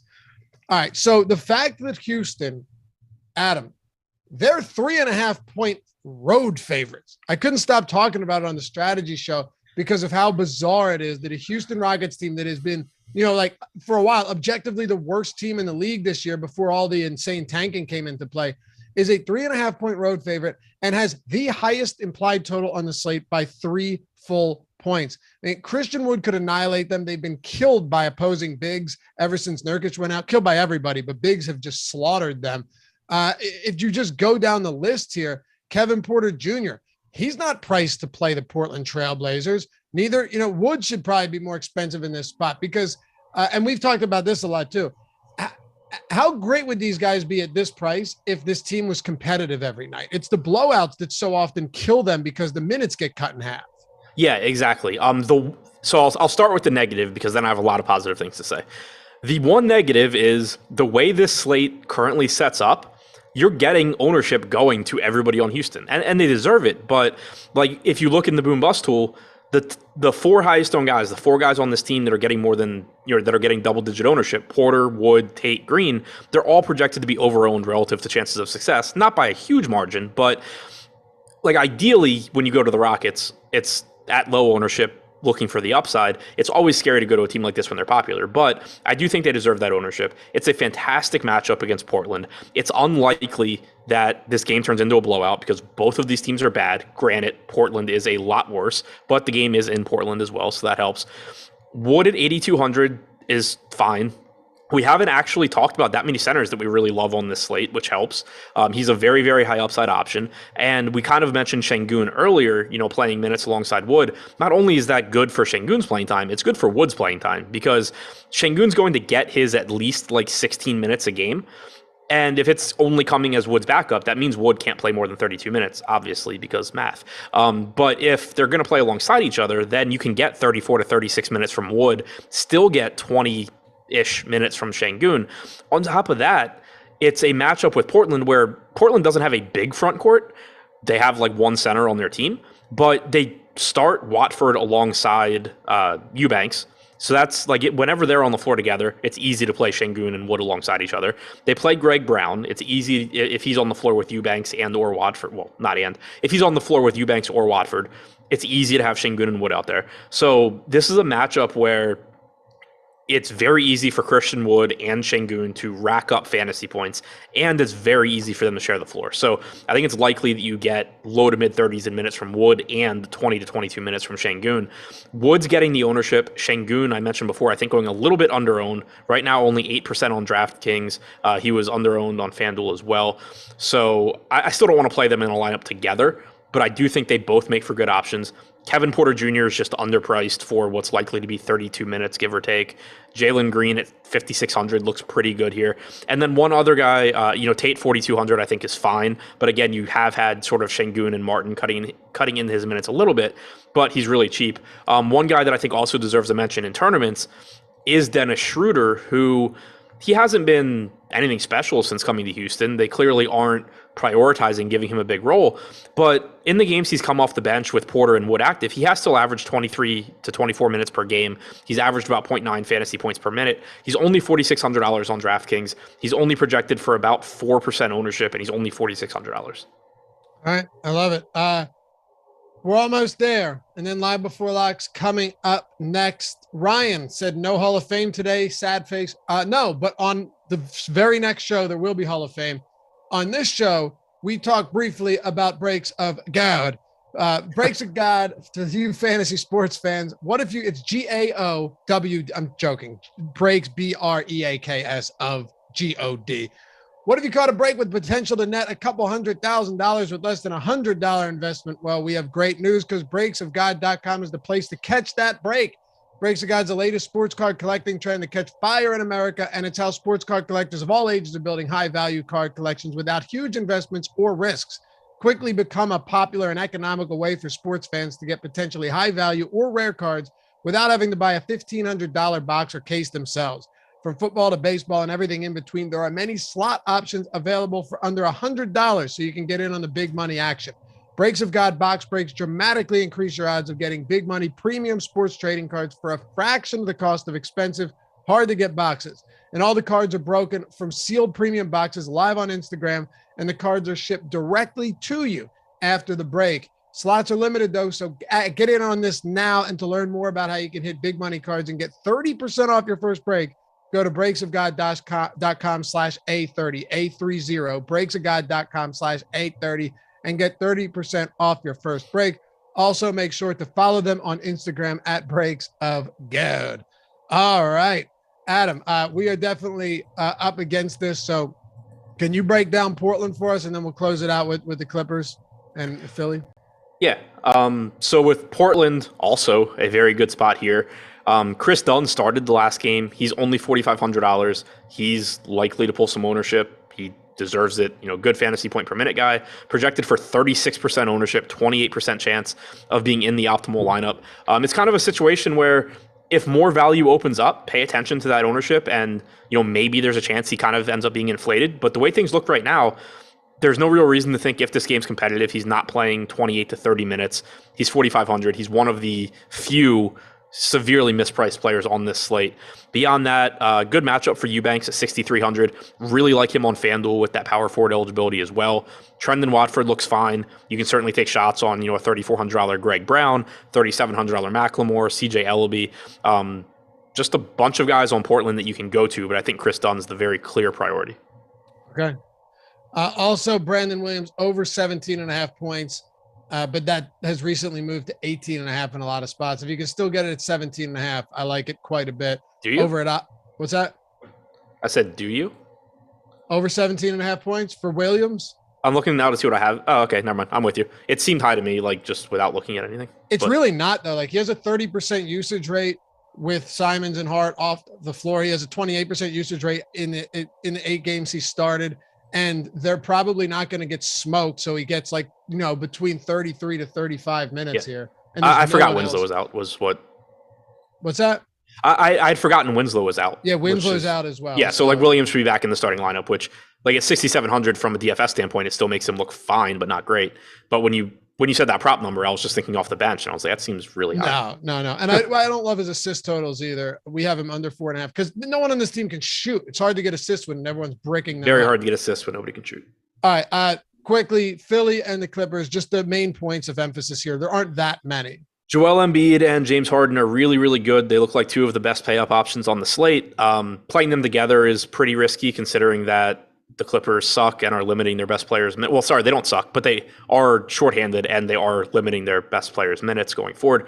But Harden, I think, looks very underpriced at 10K. Similarly, Embiid looks underpriced at 11.2. Beyond that, everybody on this team looks overpriced. That isn't those two. On the Clippers side, we got word that Reggie Jackson is expected to be limited to about 32 minutes per game. Marcus Morris, 25. Nick Batum, 19. Where I do think it's interesting, actually, I think the most interesting piece from the Clippers is Isaiah Hartenstein at 5K on DraftKings. Made it into my DraftKings tournament video earlier because he's not projected for much ownership at all. Right now, we have him at 2%. He's averaged 22 minutes per game over his last 5, 21 minutes per game over his last 10. Normally, you're getting around 48 minutes split from Zubats and Hartenstein anyway. But knowing that Morris is on a minutes limit, Batum is on a minutes limit, Brandon Boston is doubtful to play, it makes it even more likely that you do get 48 minutes from these guys. And not to say it's definitely going to happen, but Zubats obviously can get in foul trouble against Embiid. Hartenstein's a 1.15 to 1.2 DraftKings point per minute guy. If he gets 22 minutes or so, he looks okay anyway at 5K. But if you happen to get the game where you get 24 or 25 minutes from Hartenstein, that ends up being a really good play in tournaments. Yep. And once Zubats gets in the first quarter foul trouble against Joel Embiid as well. Right. That'll do it for us. Follow Adam at Ship My Money DFS and me at Loughy_D. Appreciate you, Tyler Zander, producing today's show. Do not go anywhere. Greg Ehrenberg, Eric Lindquist coming up next, and the post-lock show. Those guys got you all the way till 7:30. Chill with them throughout the night. We'll see you back here on Monday. I'm off tomorrow. My birthday out. I'm going to do some things. So there you go. Make it happen. And I'll see you on Monday. Later, guys.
Break your foot. Shirk. Absolute shirk. What is going on, guys? It is the NBA Live Before Lock show. Greg here, joined with Eric. Do us a favor as you guys come in, because I assume you guys are all coming in just to watch Eric and I. Like the video, subscribe to the YouTube channel. We've got a 7-game slate to talk about, but final couple weeks of the NBA season. So as per usual, the injury report. Karl Anthony Towns, questionable. Jimmy Butler, questionable, of course. Julius Randle, questionable. Tyler Hero, questionable. Bogdan Bogdanovic, questionable. Mitchell Robinson, questionable. Robert Covington, questionable. Caleb Martin, questionable. PJ Tucker, questionable. Duncan Robinson, questionable. And the Wizards have told us that they're going to make some unknown starting lineup change. Eric, how are you feeling about this slate? I felt a lot better before. Then it seems like as soon as Washington's going to change something in the starting lineup, there's like a little bit of a piece that I'm just like, oh, well, what about this? What about that? And I feel like I've been spending most of my last hour trying to figure out what the Clippers are going to do. I think that could be a very sneaky way to make a lot of money tonight. I'm not sure exactly how you break it down. And so maybe that's one team that we'll talk about just kind of in bulk, the same way that we might have to with Miami, pending all of that news. That locks at 8 p.m. Eastern time. We've got plenty of time until then here. Still an hour and 50 minutes to go until I know exactly who I'm going to roster. But this Washington news ought to be very, very interesting. Yeah, this slate, this is what happens when you get to the end of the season. There's an edge to be had. You got to be glued to your computer. You got to be waiting on the news, because it's just as crazy it is now. Another week from now, it's going to be even more insane with players that are getting ruled out. I just went over the guys that are on the injury report, and the news is just going to keep coming. I'm kind of curious to ask you though, with the Washington Wizards situation, what kind of starting lineup change do you think it could possibly be? Because I have zero clue. See, it's not zero clue. I think it's going to be Ish Smith. I think Ish Smith is going to become a very, very valuable piece for this slate, just because he's a guy going back to a Charlotte timer. I mean, he's played for a lot of basketball teams, but he's over a 0.9 fantasy point per minute player. It's a lot different than the 0.8 you're looking at for Neto. So if you just flip-flop those two, I think that you're getting a guy at 3,900 that I just have more appeal, more desire to roster, I would say. I mean, they're pretty much identical ownership as it stands right now, but I'm just assuming right now that you're going to at least see that switch. Now, there's an outside chance of something else kind of weird happening. Now, Thomas Satoransky is like the wild card to it, where I could just randomly see him getting inserted into a lineup. Denny Avdia is somebody that people were bouncing around. I don't really know if they're ever going to switch out him for Kispert. That wouldn't make a ton of sense to me to bench your rookie when you really have nothing else here to play for. So I'm on high alert. I'm pretty sure Ish is going to be the starter. And there's an outside chance that a guy like Satoransky could find his way or weasel his way in there too. So I think we kind of look at the minutes from last game and try to figure out what the trends were and see like who started, who played reduced minutes, who played extended minutes off the bench. And there are a couple of names that stand out immediately. And that is the starting lineup from last game, which was Porzingis, Kentavious Caldwell-Pope, Pablo Neto, Hachimura, Kispert. There was 2 guys that played reduced minutes in the starting lineup and 2 guys that played extended minutes off the bench. The guys that played reduced minutes in the starting lineup, Neto and Hachimura. The guys that played increased minutes off the bench were Ish Smith and Denny Avdia. So I just think we see Neto and Hachimura out of the starting lineup, Denny and Ish Smith in. Not an exact science. That's kind of the way I'm looking at it. Or watch it just be one of those weird made-up coaching things where they go with the exact same starting lineup that they have every other game recently. Yeah, honestly, the easiest thing for them to do, because I mean, when a coach comes out and says that, it'd be weird if it was just one piece. You know what I mean? You would just say that guy's going to be the one starting. So in my mind, it makes it feel like it's a 2v2 in some regard. I think that that's not a bad call by you. I'm just saying that there's like an outside chance that instead of Neto, you would get Satoransky, but that's just like a Hail Mary type deal. Yeah. We'll know for sure though, what the starting lineup is in the next 43 or so minutes, hopefully. So Eric, no, when we get the green check marks on FanDuel and DraftKings, then we know for sure what the starting lineup is. That's the only way to know what the new starting lineup is. We've got a super chat here from Teddy Wayman. I'm new to Prize Picks. I took the over on whose 3-point prop? Teddy, you got to give us a name. I'm new to Prize Picks. I took the over on his 3-point prop at 2.0. Is that a good play? Well, his is a great 3-point shooter. So his is the smash. Yeah, I prefer hers. But what? Let me see. Did he throw something else in somewhere? Let's see. I'm going to look through Teddy. Teddy, do us a favor. Tell us who the player is, because that's not enough. That's not enough information for me to go off of. I need a little more than that. See, I'm going through. Oh, Harden. There we go. He followed up. Boss, need the info. All right. James Harden is the guy. He took over 2 threes for one, the beard, James Harden. I think that is a neutral play. I don't think it's good nor bad. I think it's close to a 50-50 proposition. Yeah, sometimes maybe good, sometimes maybe shit. Yeah. Sometimes it may be good, sometimes it may be shit. Sometimes it may be good, sometimes it may be shit. There we go. That was the best in sync that we've had, period. No offense to Backstreet Boys, but that was in sync. Yeah. 50-50. If you were to ask me which ones to actually do, it wouldn't be Harden as one. I'll go really quick. I'll pull up overall projections and see one that I'll find something else to recommend for Teddy that I think might be a little bit more advantageous. And it seems like he already placed that one. So it's already out there in the ether. I wasn't going to play Prize Picks today because I was going to just keep it to 3 sites. But you know what? Now you've enticed me. Let's take a look. Okay. You're an insane person. This is going to be the last 7 minutes of the show is going to be me answering questions while you panicked up all your laps of panic. Sure is, Greg. Get everything in because none of it's there. Sure is. Oh. Here's my favorite play on Prize Picks right now. Sadiq Bey over 4.5 rebounds. It's a prop way of winning 71% of the time. Yeah, I'm heading over to Odd Shopper here as well. Quickest way, 30 seconds or less. I literally go, boom, shop NBA bets. I sort by expected win percentage because I don't care about ROI when it comes to Prize Picks. I just want winners. I know one that we've been playing a lot has been points, rebounds, assists for our good friend. Well, I mean, he's terrible at basketball. But Drew Eubanks, what is that number at? It's been around 22.5. It's up to 26.5 now. That is next level. Probably can't go that direction, but I'm looking at guys like Batum have some props available, 10.5 points plus rebounds plus assists. That seems low, but like, don't we have like a minutes cap of 17 or 19 minutes, something ridiculous like that on him? So go ahead. I was going to say for same game parlays, and also guys, check out Odd Shopper. It's free to use. We have we're starting to get Heat news, so I'll hit on that in a second. Yep. So check out Odd Shopper. That's a really just free way to find the best over-unders for picks. But also you were referencing Nick Batum there. So we got news yesterday that he's on a 19 minutes restriction. That's just his cap, though. It doesn't mean that he can't go out and play 12 minutes. So I think that there's reason to go out and do a same game parlay and just take a bunch of unders for Nick Batum and hope he comes under that number. Could he just play 19 and the numbers are all fair? Yes. But maybe he plays 12 minutes and then you get really good correlation on all the unders. So that's something I actually like as a betting angle. Sorry, what is it you were going to say? Yeah, no, that was kind of it. I mean, that's why you're seeing 6.5. I mean, that's probably a stay away for me on Batum. I mean, it's just a ridiculously low number. But I think the one guy I would be bullish on, and I think that I'm going to be very bullish on throughout the show, is going to be Isaiah Hartenstein. I mean, this is a guy that I've talked about a lot on this show. I think he's an absolute he's one of the more underowned plays, I think, on this entire slate, because if you're going to take Batum off the floor more, if you're going to take Reggie Jackson off the floor more, whenever Hartenstein's on, he's been doing unbelievable things. He's the best, most efficient player on this Clippers team for the season, which is an insane thing to say out loud. He's really overpriced on a site like DraftKings if he plays 22 minutes, but there's an opportunity for 26 on like the high end, 27. I mean, you could see him and Zubac split the floor for the first time last week. And that was something I've been paying attention for, because eventually when a guy like Hartenstein's playing as well as he's been, you're going to see that happen. Zubac did not get included in any of those minutes limits we saw for the Clippers.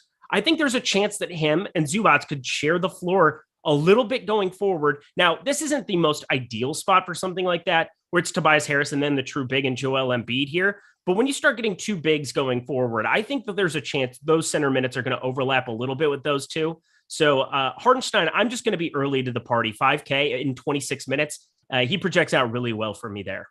Yeah, there's a wide range of outcomes there for tournaments. I agree with you. He's somebody that I like as a contrarian option. So let's hit on the Heat news, and then we'll get caught up on all the super chats we just had that came in. But the Miami Heat, this didn't open up as much value as it possibly could have, because we have Tyler Hero ruled out, but Jimmy Butler, Caleb Martin, PJ Tucker, Duncan Robinson are all on track to play. I read that as these guys are likely playing. Gabe Vincent is out. Victor Oladipo is resting. Is there anything you're pulling from Tyler Hero not being in action? Yeah, Jimmy Butler out would have been the big one, and we didn't get that. So that's kind of a bummer. We've seen this Tyler Hero out situation quite a bit here. It's just really unappealing getting everybody else back into the fray. I thought this might be a source of value. I think we're going to have to be rostering more Washington Wizards than we're maybe comfortable with, just because they're at price points on DraftKings where I know most of you guys are playing, but I guarantee you play over at Yahoo as well. We've got a $10 Awesemo Slate starter exclusive. Ryan and I are running a tournament, $10 over at Yahoo right now, 1K to first, only 11.5% management fee. That's rake for everybody at home. So come check that out as well. Less of a necessity to have to go down and play some of these Wizards there, but on DraftKings, we're looking at like 3,800, 3,900 Neto or Ish Smith, whoever ends up starting out of that grouping. We've got Kispert at a reasonable level. Denny Avdia, I don't want to do it, but I might have to do it a little bit here. I mean, these guys might have to be the sources of value we rely on a little bit more than I was expecting to, because now with no real heat thing to extract there, I mean, it's just kind of a bummer. Green check mark for Jimmy Butler. No green check mark for Tyler Hero. Let's hit on some of these super chats now. First from Michael McKinney. 2 must-play pay-ups and 2 favored values for FanDuel cash. All right. Well, this should be pretty easy as far as spend-ups go. I mean, we've got Doncic. He's 10-4. It's the dumbest thing I've ever seen. Embiid, this is kind of interesting because Gobert and Embiid are kind of your pay-up at center. I think that's going to be a big part of like the cash games if you're going to be playing on FanDuel today. Rudy Gobert, I think, would be my guy just because 7,600, no Hassan Whiteside there. I think that adds a couple of minutes to my projection for him. He's around a 1.3 guy. FanDuel, where you get a little bit of a bump for stocks blocks. Joel Embiid's 11-2. Now, if you have the salary, you always get up to Joel Embiid and you live with it, but I prioritize getting to Doncic, number 1 out of everybody. I would probably go... So whichever one, the center is going to be the big decision you have to make for FanDuel cash. But then as far as cheap players go, pretty easily Kevin Porter at the small forward position, play him over there. 5,900, that number in a great game environment. I think he's just too high owned not to roster there. And then Donovan Mitchell, other teammate there, Charlotte spot, 8,500. Him and Rozier. I mean, those are just like mid-range guys. I'll call them quote unquote value. All right, total cop-out answer, because he's asking for 2 cheap plays. And you're like, Donovan Mitchell, yeah, one of the most expensive players on the entire slate. Because I'm going to give one of my spend-up options is, well, first of all, isn't Gobert cheaper than Donovan Mitchell? Yes. How is Gobert your spend-up option and Donovan Mitchell your value option? No. I went out of order. I was saying that it's interchangeable. Like, if you have the money for Embiid, you just play Embiid at 11-2. But Gobert at 7,600 is higher owned right now. I think he's an absolute smash for the FanDuel slate and DraftKings too. I think 2 center sites, that's going to be a very important piece for me. I don't know how you get away from that against the likes of Mason Plumlee and Montrezl Harrell with no Whiteside backing him up. So Rudy Gobert probably going to be the value piece for me on FanDuel, the second one. All right, so I'm going to give him 2 value plays as in cheap options because that's what he's looking for. I know that's what he asked. That's what he wanted. I'm not going to be like, oh, value play. How about Luka as a value play? Pay up option, Luka. Totally agree with you there. I think Luka's a really good value option. And then my other value option I'm going to go with is also going to be Rudy Gobert at center. I think he's also a really good value play. Spend up options. I think Chris Dunn is a good spend up option today. He's likely going to start again. Brandon Williams has been terrible for the Blazers. Mm-hmm. And the other thing too, when you have somebody like Chris Dunn, who's projected for 40% ownership, that's a hard number to get away from. So Chris Dunn, and the other one I'm going to go with Ish Smith, assuming he starts, because I think that's fairly likely. And if that is the case, I'm going to go with Ish Smith as my other spend up option. Do you have issues with Chris Dunn or Ish Smith, Eric? Eric has issues with math. That's what's going on. Eric can't do math. Shut up. I'm fine. I'm just fine. I'm just saying that, like, they're underpriced relatively. So I'm sorry that you want to phrase it one way and I phrased it another. He didn't say the lowest. He said value, and they're still value pieces. Fair enough. I'll give you a pass. I'm not playing Ish Smith, who's a better value in cash, if that counts for anything. Well, unless he starts, of course. But that's what I said. I think if he starts, I think you probably have to play him in cash games. We got a super chat here from Adam Palmer. Am I going to regret Dorian Finney-Smith under 1.5 assists? You will if he gets 2 or more assists. I'll say that. Hashtag regrets. Yeah. Let's see. What do I have? Dorian Finney-Smith. Yeah, I haven't projected for over 2. I think you might regret that one. What do you think? Under 1.5? It's a really low number. 1.5 assists. It would just be a stay away for me. Yeah, I mean, stuff like that. In NFL, it's a really fun sweat when you bet like under 3.5 yards for so-and-so running back. I feel like I did that 3 or 4 times for Giovanni Bernard in the last couple of weeks of the season. Those are really uncomfortable sweats, but definitely just fine if you want to take an under if it projects out. Well, it's neutral for me, 1.7. So I don't know why you'd want an under there. All right, we do have another super chat here with a Prize Picks question. Bruce Booth, top 3 Prize Picks props, please and thank you. So I gave one of mine before. It was Sadiq Bey over 4.5 rebounds. Let me go back over to the Prize Picks page and see what I could People find. know we have an Awesemo. We have a Prize Picks tool as well that takes more into account the median mean difference between Odd Shopper and here. Hang on, I've got something on my computer. There we go. It's gone. Looking at the projections page over on Awesemo, the Prize Picks NBA prop tool, lovely. It's free right now as well. You might want to take a look at that. Top of the board there, Luka Doncic over 8 rebounds, number 1 on the board, 74% expected win percentage. We have him projected around 9.6. That's a difference between 8. I like that. Danilo Gallinari over 5 rebounds over there, 73% expected win percentage. That seems fun. And then your boy, Sadiq Bey, this is the one you gave out, 4.5 rebounds, over 71% of the time. Hard to go wrong with those 3 in my eyes. Yeah, so one for me is going to be Sadiq Bey over 4.5 rebounds. I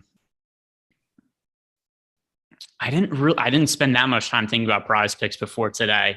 But yeah, I'll go one Sadiq Bey over 4.5 rebounds. And then because I think Eric is such a great analyst and I trust all of his information so much, even if he's not great at math, I'm going to agree with him on his other picks as well. Literally all I do is math all day long. Come on. Okay, here's what you do. Picking up your calculator and typing in 808-8008. That's not math, Eric. That's not math. I know you just sit there and boob. Yeah, that's not math. I trust your picks, though. So I'm going to agree with Eric. My favorite one's Sadiq Bey over 4.5 rebounds, though. Another super chat here from my filler arc. Don't quit, Eric. You are 2 of the most entertaining ones on the channel. Greg is just a funny troll. Thank you. That is mostly what I'm intending to do. Backwards hat guy and front hat guy. That's not an insult to Greg. That's not an insult. That is literally one of the nicest things anybody's ever said. You're just a funny troll. Am I? Oh, that's funny. That's great. Rest of the super chat. Backwards hat guy and front hat guy are entertaining also. Anyways, Şengün or Hartenstein on DK. They don't even have names attached to them. Anyway, Şengün or Hartenstein. It's Hartenstein for me. Şengün, go ahead. There's a really wide. I'm on the same page as Eric with Hartenstein. I don't know what the Clippers are going to do with their rotation. We do have Robert Covington, who's also listed as questionable.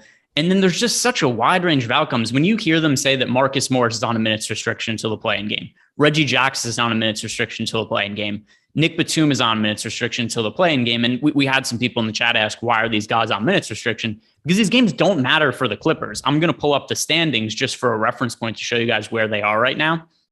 They are the 8 seed in the Western Conference. They're going to be in the play-in game, and there's basically no chance they move off that 8 seed because they are 6 games behind the Timberwolves for the 7 seed. They're not catching Minnesota, and they're 4.5 games ahead of the Pelicans for the 8-9 seed. They're not going to follow that spot either. The only thing that matters for the Clippers right now is staying healthy to get to that play-in game. So that's why they're not going to be aggressive with the minutes of those guys. So Hartenstein's the answer for me. I think there's some upside there. Shout out to the chat filter. I tell you what, without the chat filter, not much would get done around here. Because I read that and I almost just people are jarring. GL Burry, you are a interesting human being. That's for sure. We're not showing that. Part of me kind of wants to, but yeah, part of me wants to too. But I read it and I was like, man, shout out to the chat. Nobody knows what we're talking about. But let's try to talk about. We've answered all those questions. Now we've got the news on the Miami Heat. Let's try to go just big picture, position by position. Yep. Who are the guards you're targeting the most on this slate? Well, Luka Doncic on FanDuel, smash fest. It's impossible to not like him there. Chris Dunn, both sites, DraftKings, FanDuel, and Yahoo, of course, our sponsor, all 3, absolute smash. I think that he makes a lot of sense here in that starting unit. Kind of a necessity of the slate now. I didn't really know what I was going to do with him, and now it's now with the Miami Heat, not really getting to extract much value. I think you kind of just have to play it and sit on it. The best part, too, is that 10 p.m. Eastern time, you get to wait as all the games happen. If there's anything wonky that happens, it's always nice to know that you have another piece that you're overinvested to in the late night hammer. So if news pops up, if things kind of arise, like let's say Şengün starts, or we get something wonky from the Clippers for a starting lineup, you at least have extra flexibility. So I'm happy playing a little bit more than the field on done bull sites. I think it's just somebody that I feel more comfortable playing more of than like a Ben McLemore at this point. So I'm just kind of updating some of my stuff here for the Miami Heat, and you know who I'm going to end up getting a lot of here. It looks like my mortal enemy, Jimmy Butler. I think he's reasonably priced on FanDuel and DraftKings. He isn't projected for that much ownership. I'm looking to see if that's changed at all. We've got Jimmy Butler, and I know that he is small forward, power forward over on DraftKings, but FanDuel, he does have shooting guard eligibility. $8K for Jimmy Butler on FanDuel at 14% ownership without Tyler Hero. He's going way, way under-owned. I really like this spot for Jimmy Butler now, shooting guard. I'm going to like him on DraftKings as well, but since we're on guard now, he looks like one of the guys I'm going to be more overweight to on that FanDuel price.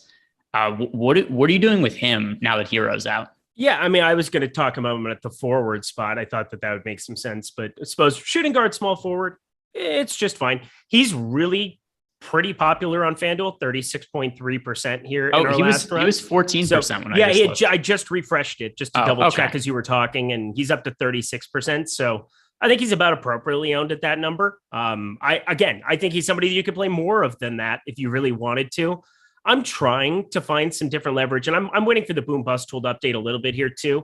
We also have to be on high alert. 30 minutes to go. We still don't have a Washington starting lineup. That's going to dictate if it comes out the way that we want, where we can get some lower owned pieces there. I'm going to probably play more of that value early on than I have a tendency to. I'm going to like Hartenstein as a tournament dart in the late night hammer, but I'm not going to play like 50% of him or something. I like Chris Dunn, but I'm not going to, go way to like 65% like we've had on other slates on some of these value pieces that we've been able to just play right off the bat. So I'm waiting for some of this Washington stuff, but yeah, Jimmy Butler, just kind of an appropriately owned piece over on FanDuel DraftKings right now as it stands. We got an update 17 seconds ago. He's just fine by me. I will say there's one guy at guard that on FanDuel is just so drastically underowned to me. It's despicable. D'Angelo Russell is $5,900 on FanDuel.com. I don't think people realize that. I mean, he's only 16%.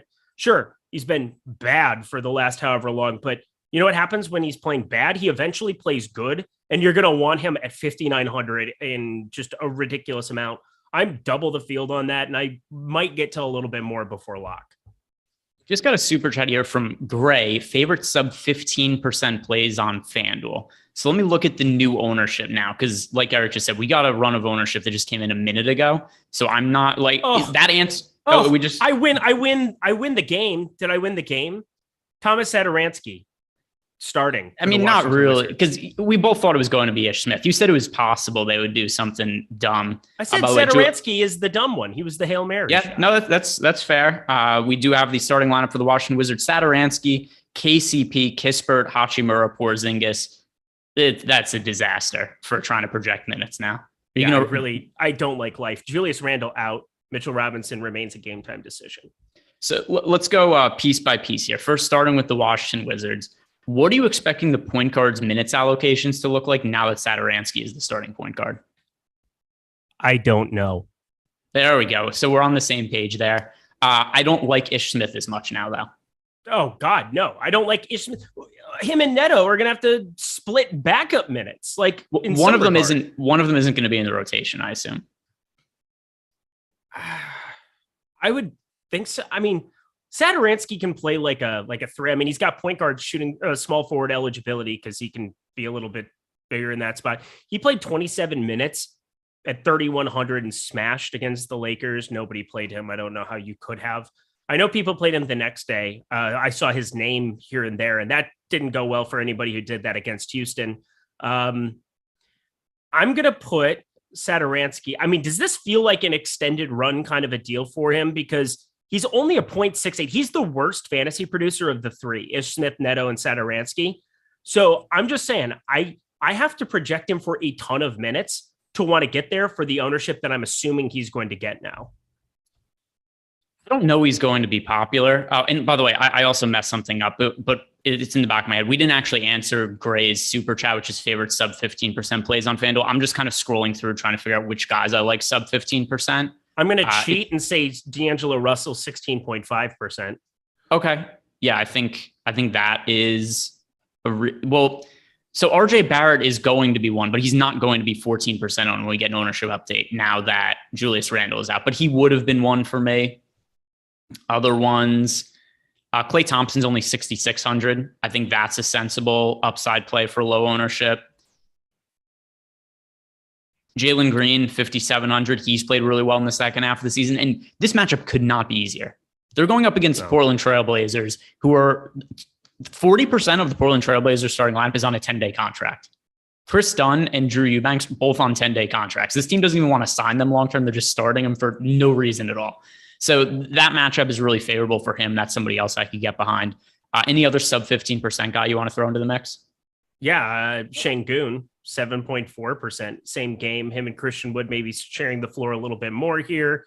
There's a propensity for random things to pop up, like Eric Gordon, illness, out, stuff like that all the time. Basically just saying we're not going to play our veteran guard in games that don't matter. Stuff like that happens from time to time. There's always an ability for more minutes to show up. He's 5,200. I'm going to have some Satoransky too, or sorry, not Satoransky. I'm going to have some Hartenstein where you can play him at power forward over on FanDuel. That's going to be an absolute smash for me. So just kind of mixing and matching some of those guys around that same tag. I mean, Hartenstein's 2.4%. So put that in your pipe and smoke it. Will do. Now let's hit on the New York Knicks. Julius Randle has been ruled out. He missed the last couple of games. He was questionable. Will not play today. Mitchell Robinson still a game time decision. Is it another RJ Barrett night? Yeah, probably is. He's 7,800 on FanDuel. I just got done updating everything over there for them. I think he's going to be pretty hard to get away from. It's a tough Miami spot. That's kind of how you get away from it. And 8,400 on DraftKings, that's another way that you can kind of get away from it. But we've seen him play extremely well. And not only that, anybody who's playing low 40s minutes, who has a fantasy point per minute rate, is going to be playable on just about any slate. It's pretty hard to say he's a complete write-off unless he's going to be 10K, which RJ Barrett is not on DraftKings. So I've got him in for 40 minutes. That's always a fun projection for somebody. He's 8,400 on DraftKings. He averages 0.97 DraftKings points per minute. He's not going to blow the moon away, but he's north of that fantasy point per minute rate without Julius Randle. On FanDuel is really where you want to windmill slam him. Over on DraftKings, I think he's going to be maybe about appropriately owned. We'll see kind of as it gets before lock, but we still have an hour and 24 minutes before that game. I think he'll definitely be extremely popular in sites like Yahoo and FanDuel. Yeah, and it's not an easy matchup for RJ Barrett either.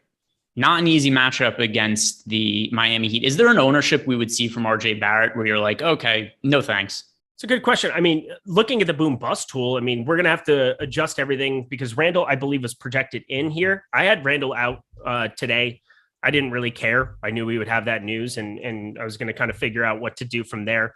I mean, Mitchell Robinson's a huge piece of news for the rest of that team, specifically Obi Toppin, because you do not want to be stuck holding the bag with Obi Toppin if you get Mitchell Robinson starting here in this spot. At least I don't. Now that he's gotten the price increase, this is a lot different. But he's a piece of chalk that you're going to want to get to if you get both of them out again, even in this tough spot. He's going to look really good to me, not like the $3,400 tag that we saw in him before, but I want to be paying close attention to that.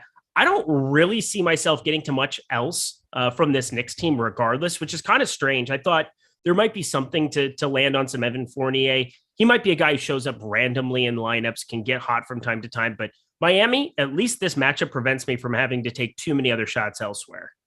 You don't think Toppin's going to start alongside Robinson and just play a ton of minutes, though?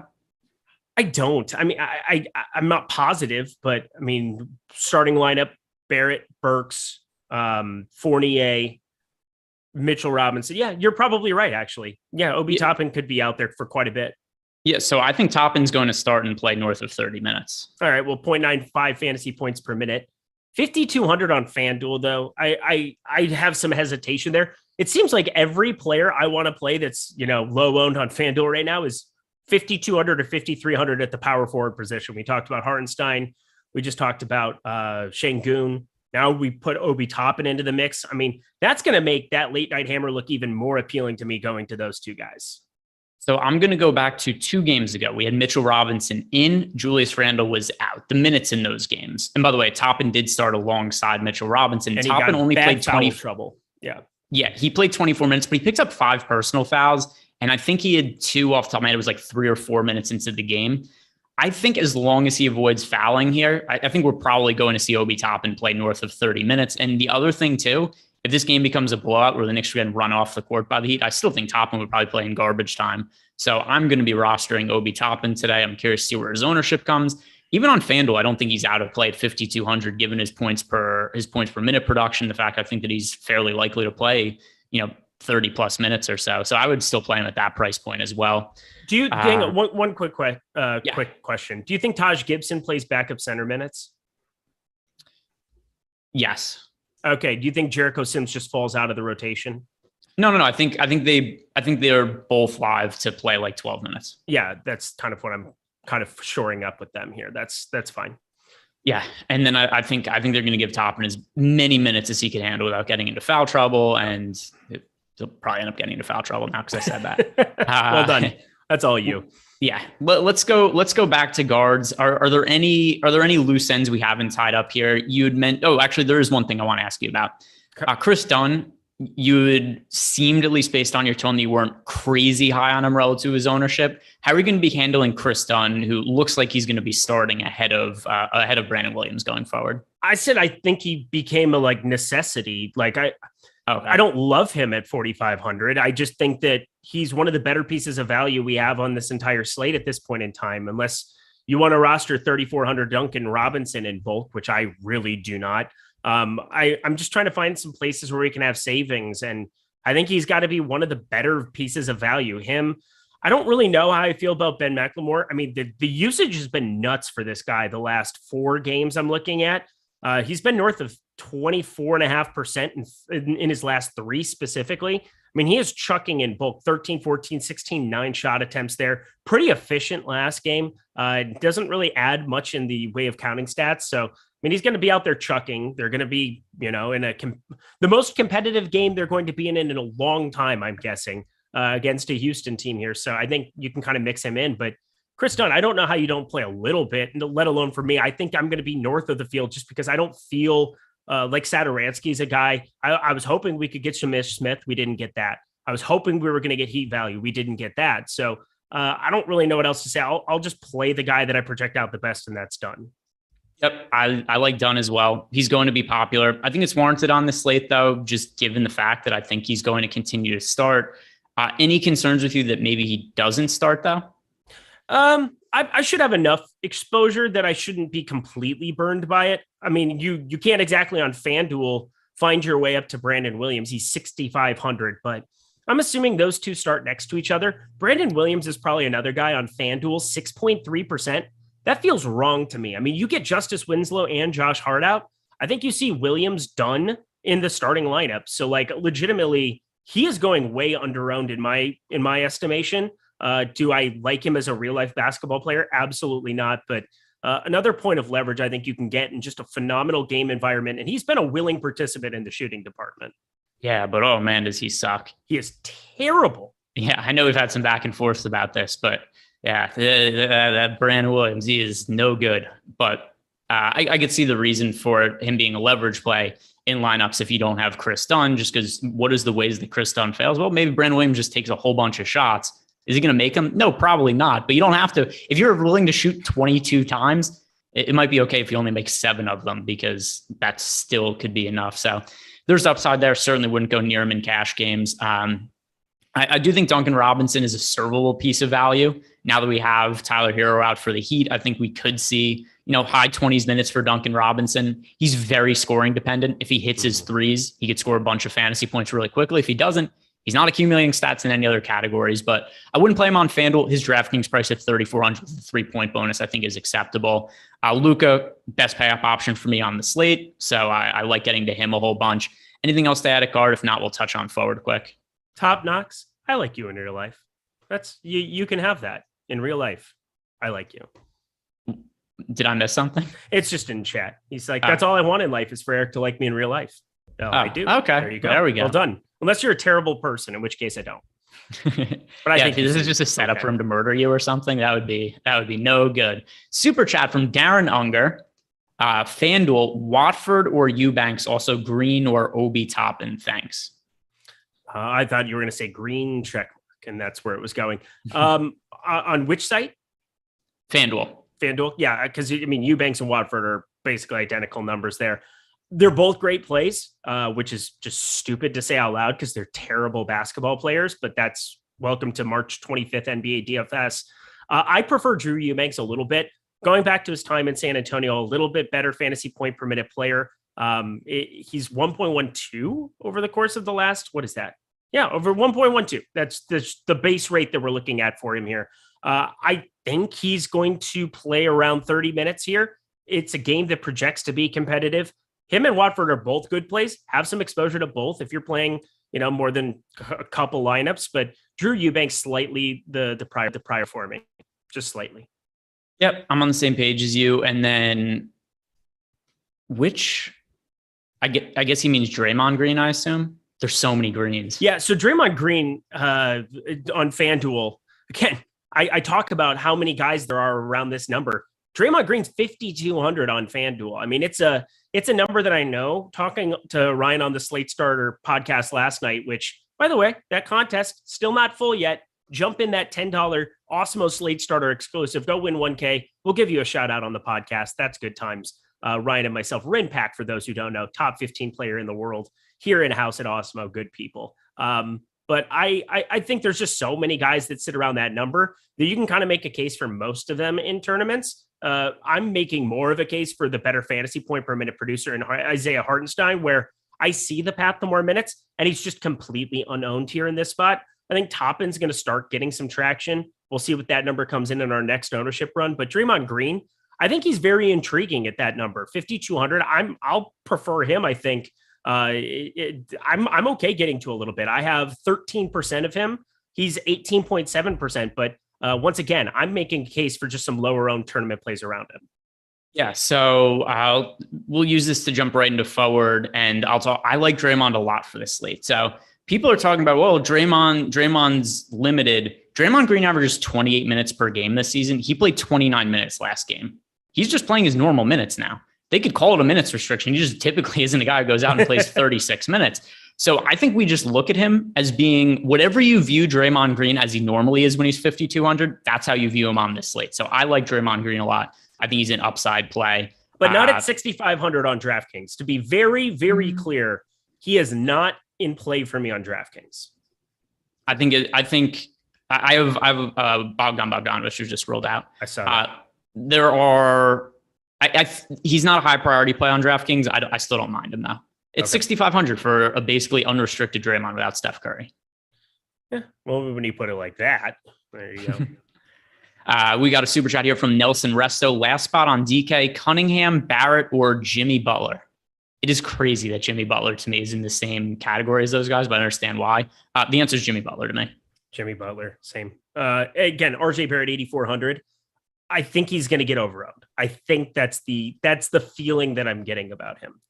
All right, let's talk about the Atlanta Hawks and Bogdanovich first, though. Who are the highest priority plays for you at forward right now? I've mentioned I like Jimmy Butler a lot. I like getting to Obi Toppin. I think Porzingis is still a good guy to roster if you're looking for value.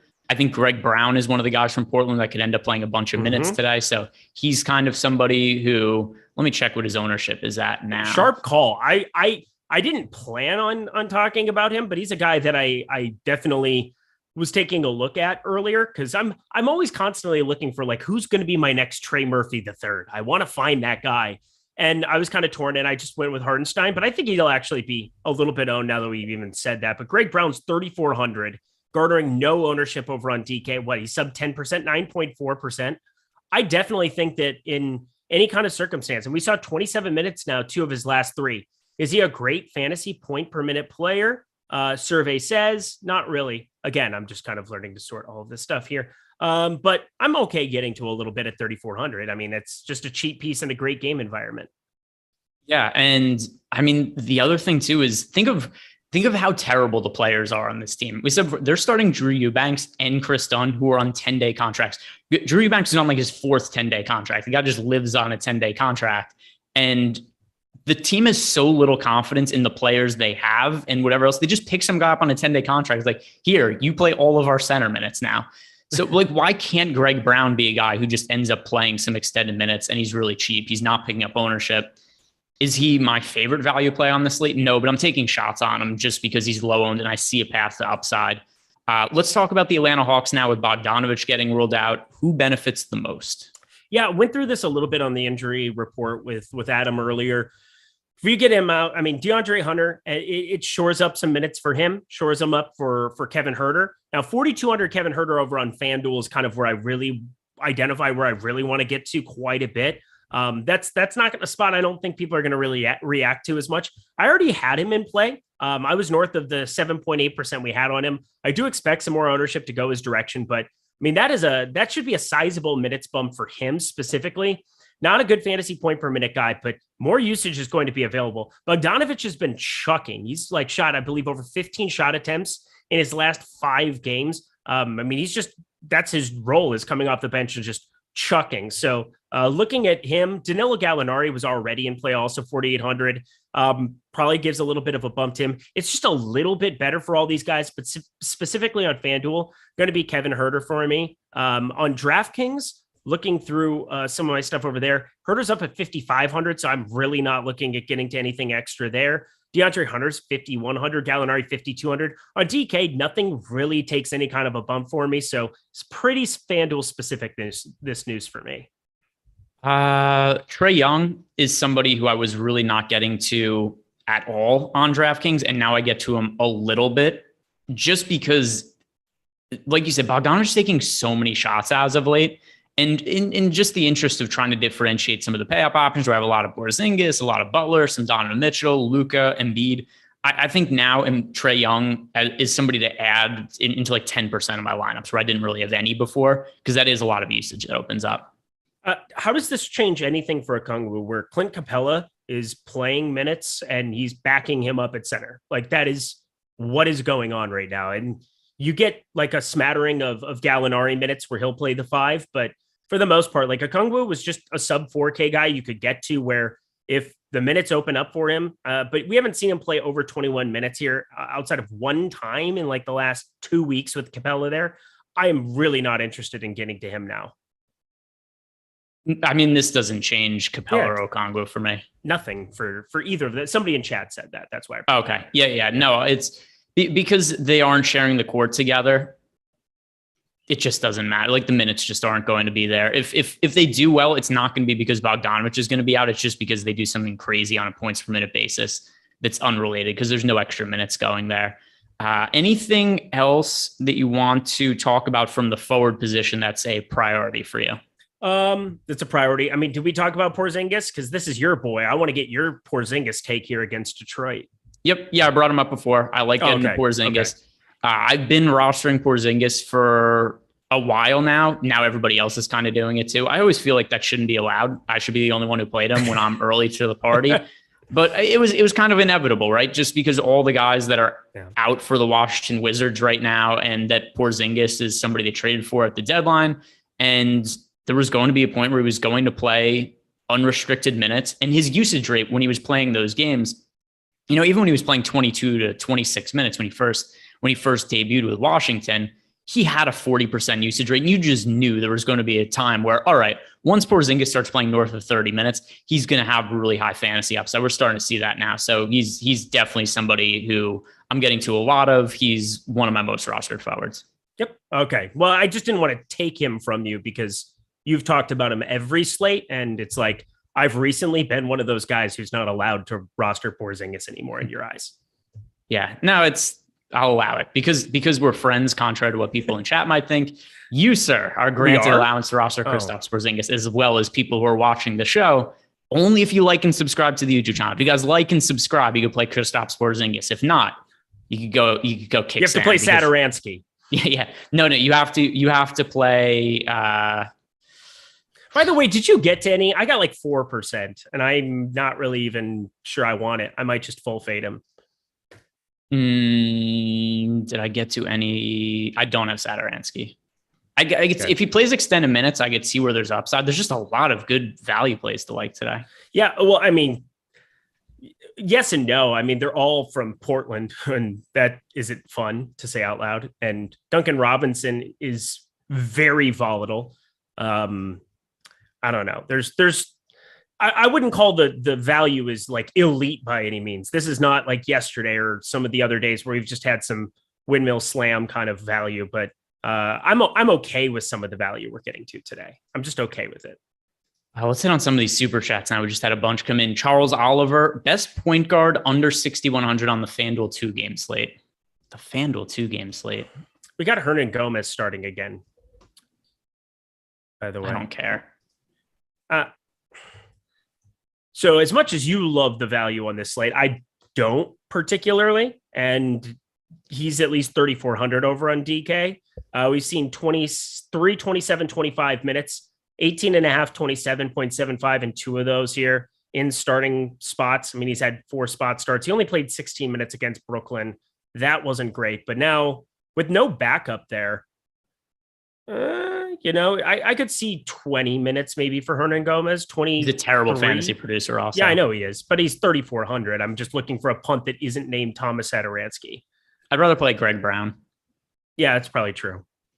So the Charles Super Chat, best point guard under 6,100 on the FanDuel 2-game slate. What is the FanDuel 2-game slate? Like the late night, Chris Dunn. The after hours.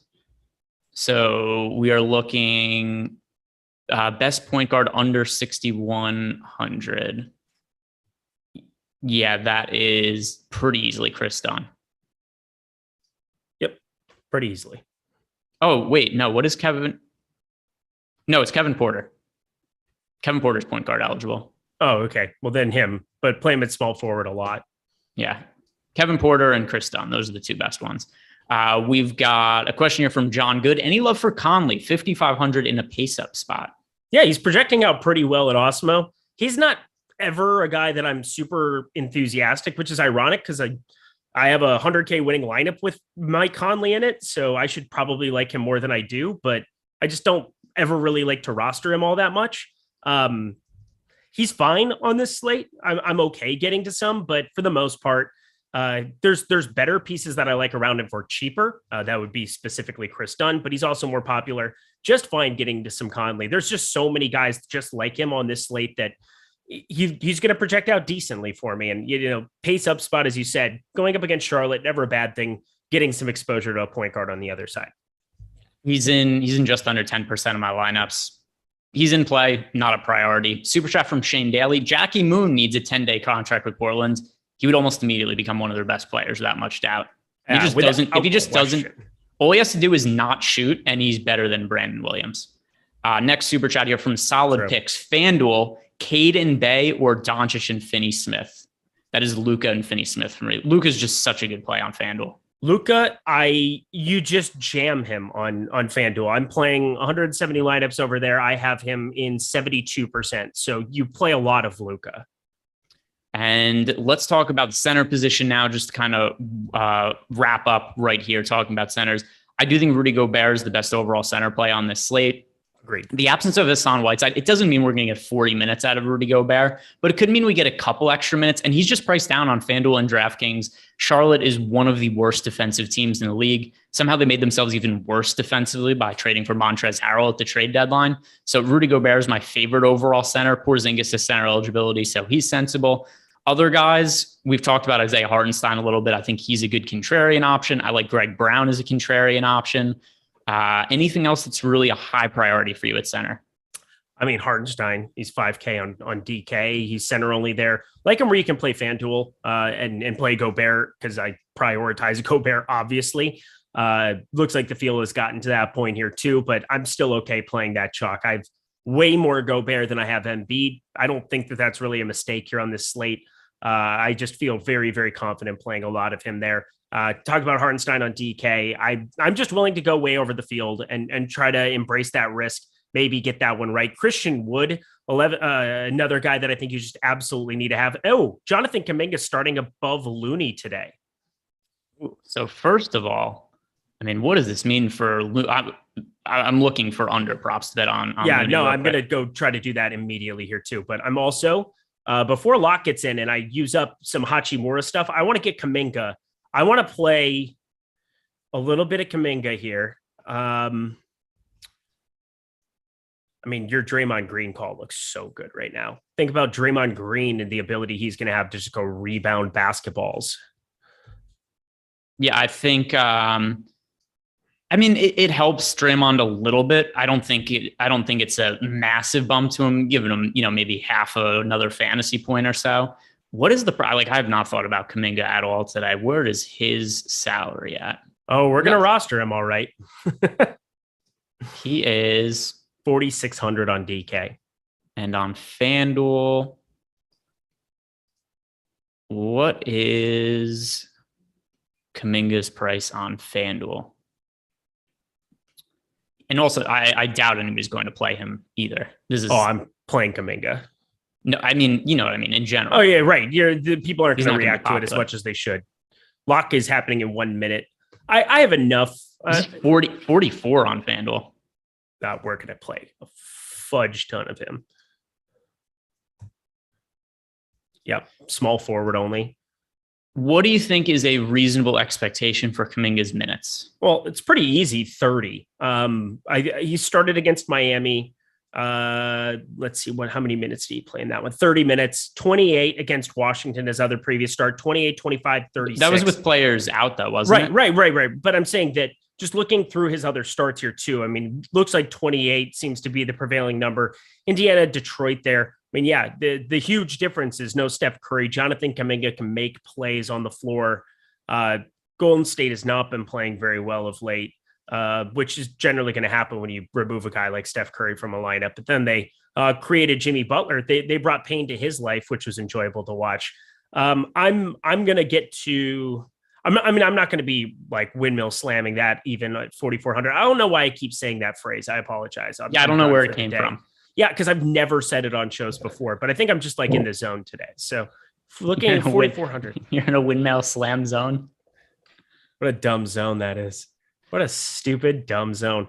I'm going to put him in for 28 minutes, and we're going to probably, I got to him 19% of lineups on DK, and now we're going to jump over to FanDuel. And I have to do this as we've got a late swap now. By the way, guys, the slate has just locked, but we're not going anywhere. Eric and I are going to be sticking around for the next 30 minutes. We're going to be talking a little bit about bets, Odd Shopper. We've also got a free bet that's going to be given away very shortly on our new Awesemo Bets Twitter handle. So be on the lookout for that. We'll talk about that when it comes up. And then also don't forget about Yahoo, the sponsor of today's show. If you guys have not signed up for Yahoo yet, you could do using the link in the description box below. If you head on over to Yahoo, make a deposit, enter a contest, get yourself 1 free month of Awesemo Plus Platinum. All right, trying to update my lineups now for the Kuminga news. And I'll tell you once I do what I get in terms of exposure for him. You said 19% on DK? 19% was what I got. I mean, I'm just rerunning. It was just, if I just put 28 minutes as the baseline, if I go to 30, you start showing up in like 30 something percent. That's not necessary on this slate. I'm looking at FanDuel. I'm getting to him around 38% of lineups over there. I mean, he's very clearly underpriced for this situation. Small forward also pretty darn helpful because we have so many good plays at power forward right now on FanDuel. It's RJ Barrett, it's Jimmy Butler, it's Kevin Porter, guys who you can play at other positions as well. But then like your next most popular guys are like Dorian Finney-Smith and Jayshawn Tate in that same range as him. I prefer Kuminga to both of them. Yeah, no, I think that totally makes sense. And the other thing that's really key here as well, because I just did a run and I got 10% of Kuminga, so I'm going to boost his projection a little bit more just to make sure I get, I want to be like in the 15 to 20% range with Kuminga. Yep. He's not somebody I'm looking to be windmill slamming as some people on the show would say, but so dumb. He's definitely somebody worth getting exposure to in tournaments. If I cringe from something I say, it's bad. Like it's Tyler, don't nod your head. You're supposed to be like, oh, you're doing great, Eric. It's okay. You're fine. You're beautiful inside and out. Instead, I got, yeah, you're an idiot. Yeah, sometimes you want to be a good producer, a good coach. That you gotta be honest with the people. You gotta let them. You gotta know people where they stand on the scorecards, right? You don't want somebody to be in a 3-round fight, be down 2-0, and tell them, hey, maybe you're still in it. You gotta tell them. Sometimes maybe good, sometimes maybe shit. Sometimes maybe good, sometimes maybe shit. There we go. Sometimes you got to go for the finish. Super Chat. Starting lineup for the Golden State Warriors: Poole, Thompson, Wiggins, Kuminga, Green. As we knew, Kuminga was going to start. The Warriors' best lineups are with Draymond Green at center. I know that last year we didn't. For this season. Here's what I'm trying to say. Try to say it. I'm attempting to. So there's been a couple reasons that we haven't seen as much Draymond Green at center this year. First of all, he's been hurt. Second of all, Looney's actually been good this year. He sucked last year. Didn't suck this year. He's having a pretty solid season. But ultimately, I do think in the playoffs, the Warriors want to be playing Draymond Green at center. So a little bit of a taste of this with Kuminga at power forward and Draymond Green at center. What do you think happens with Looney off the bench? I put him in for 18 minutes right now, and I'm obviously getting to 0 of him. The thing is, like, Draymond Green, this is the way that I think about it. They have 5 players on a floor, and when you have Draymond, who does not create or shoot or do a lot he creates phenomenally well, excuse me. I'm just saying he doesn't exactly go out and knock down threes with his backpack on. It's just a beautiful imagery. Whoever came up with that is a genius. But then we've got Kevon Looney on the floor next to him too. It makes complete sense that they bring Kuminga, an athletic wing who has the opportunity to come in and play meaningful minutes for this team. I think it's just a smart move by them long-term here without Steph Curry. I mean, Jordan Poole, Klay Thompson, you get another playmaker or somebody who has the ability to score at the rim like Kuminga does, like he's shown already this season. I'm fine with what the Golden State Warriors are doing in that regard. As I said, Kevon Looney just completely out of play for me, and it really doesn't affect anything else that I'm doing with the other guys. I do think Draymond Green has some extra rebounding opportunity, though. That's definitely something that I'm definitely going to give Draymond Green a little bit of a bump with this news. We just got the official starting lineup for the Atlanta Hawks: Young, Herter, Hunter, Gallinari, Capella. So they are starting Herter, Hunter, and Gallo all together. Not to be unexpected, because that's what they kind of normally do. And we also have Bogdanovich out. And let's see, are we all caught up on everything now? Yes, we are all caught up. Let's see what's happening in these games so far. Have any of the games tipped off? Absolutely not. No, they have not. All right. Let's talk about some odd shopper and some prop bets, Eric. So we can't talk about, the first 2 games that have tipped off because we're not really giving anybody utility by telling them the bet stuff that's already started. But what are we looking at on Odd Shopper? If you guys haven't checked out Odd Shopper, easiest way to place bets. You could find profitable bets on Odd Shopper. It won't take you more than like 30 seconds. You just go over to Odd Shopper, oddshopper.com, click on the shop NBA bets, and you'll just find a whole list of props here, and you'll find them sorted by expected ROI, expected win rate. We have some Kuminga props up here. I'm not sure if they have been pulled down or not. So I'm going to check to see if these over 3.5 slam, over 11.5 slam. Sometimes with these ancillary pieces, though, they don't react the same way. They might be slow to the draw on something like this. Yeah, but I'm also checking. Yeah, these aren't what the numbers are. So just ignore the Kuminga numbers right here, because it's not what they like. So I just pulled up. So there's one, it's listed as 0.5 steals. The over is plus 180, but the numbers have all just updated. So we'll be getting an Odd Shopper update in a couple minutes, but we could ignore the Kuminga and Looney stuff for now. How about we talk about the Atlanta Hawks and their starting lineup now? Because there are some players that are rating out pretty well. Trae Young over rebounds, Danilo Gallinari over rebounds. Do these interest you now that Bogdanovich is out? Yeah, they do. I mean, I'm looking at Prize Picks right now, and I'm kind of putting together. I mean, the fantasy score on Kevin Herter and Danilo Gallinari is 22 over on Prize Picks. Specifically, I think that's a spot that I might be looking at. That's just kind of informing the NBA, the FanDuel projections, the Yahoo projections, all the other sites that we're playing on for DFS exposure. You're able to use that to kind of inform on a site like Prize Picks. So that's very nice to be utilizing for it.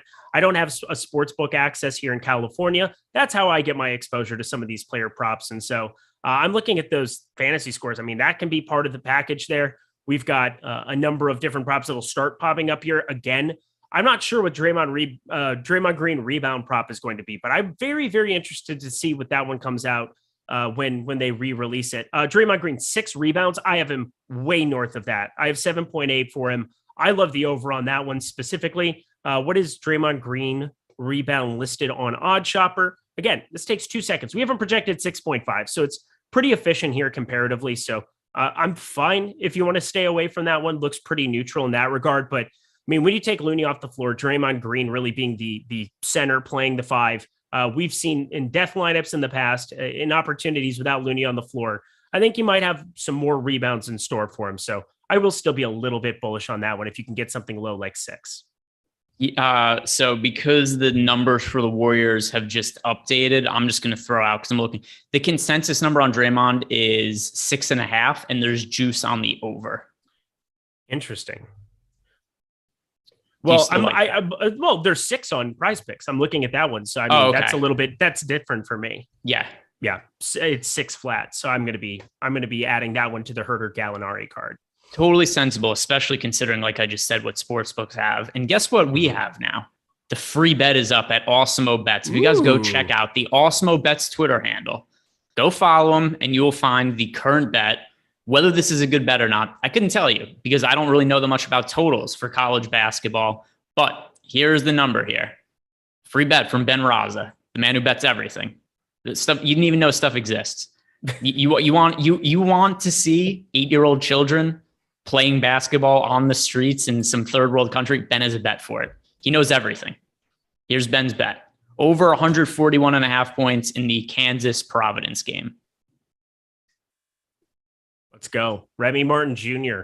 He back.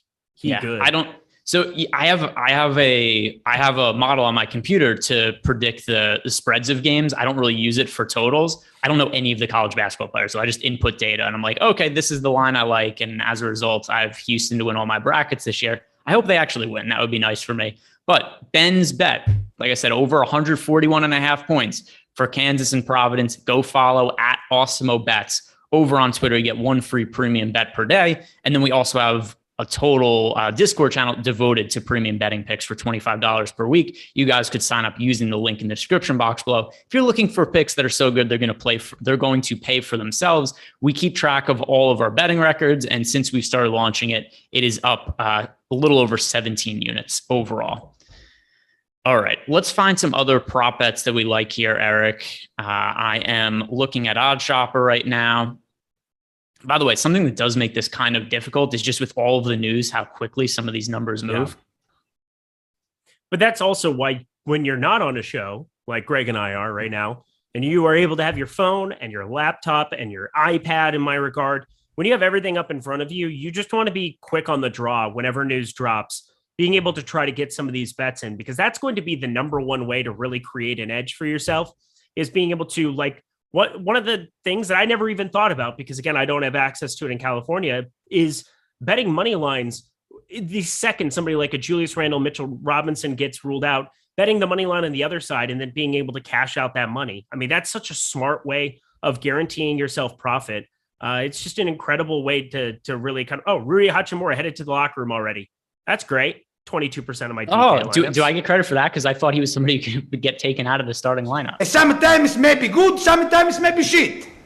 Sometimes maybe good, sometimes maybe shit. If you get credit for Satoransky, I think I get credit for the Hachimura injury. I said I thought he'd be the guy who gets taken out of the starting lineup. I have him in 22% of lineups. That's great. That's great. I love this game. This is fun. So also, you know what's something else you could take advantage of? Live prop betting at a lot of sports books. So who's the player that checked in? All right, never mind. We're not doing anything with Anthony Gill. I was gonna say it's got to be Gill, right? I don't know. They could have gone Thomas Bryant at center and moved Porzingis to power forward. Oh shit, that's bad. All right. Yeah, we're not doing anything with Anthony Gill.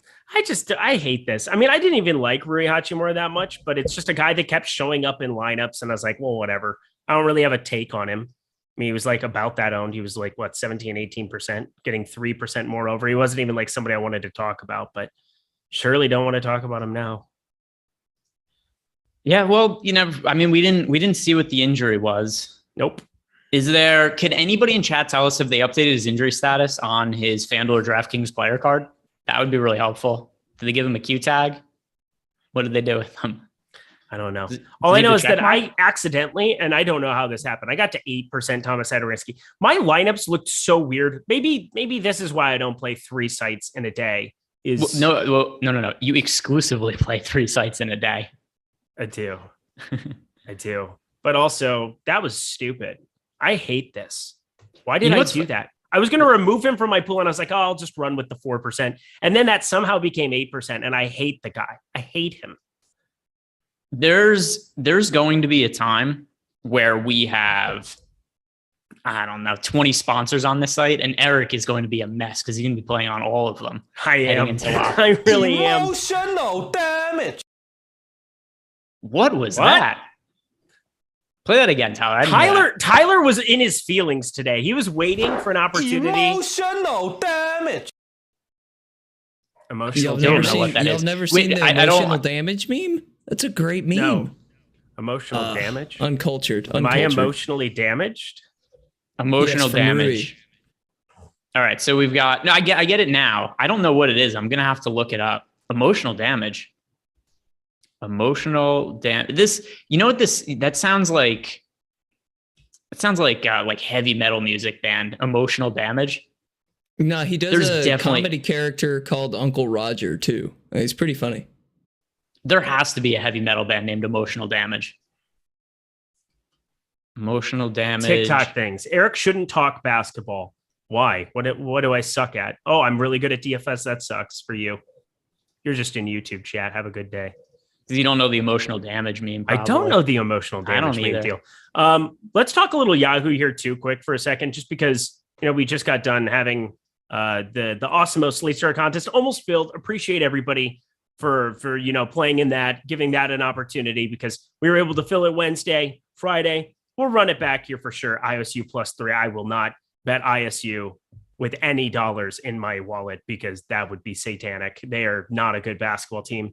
But hopefully they win. Go Cyclones. But looking at Yahoo here, there were a couple glaring different price situations. Like Shane Good center is so fascinating on Yahoo today.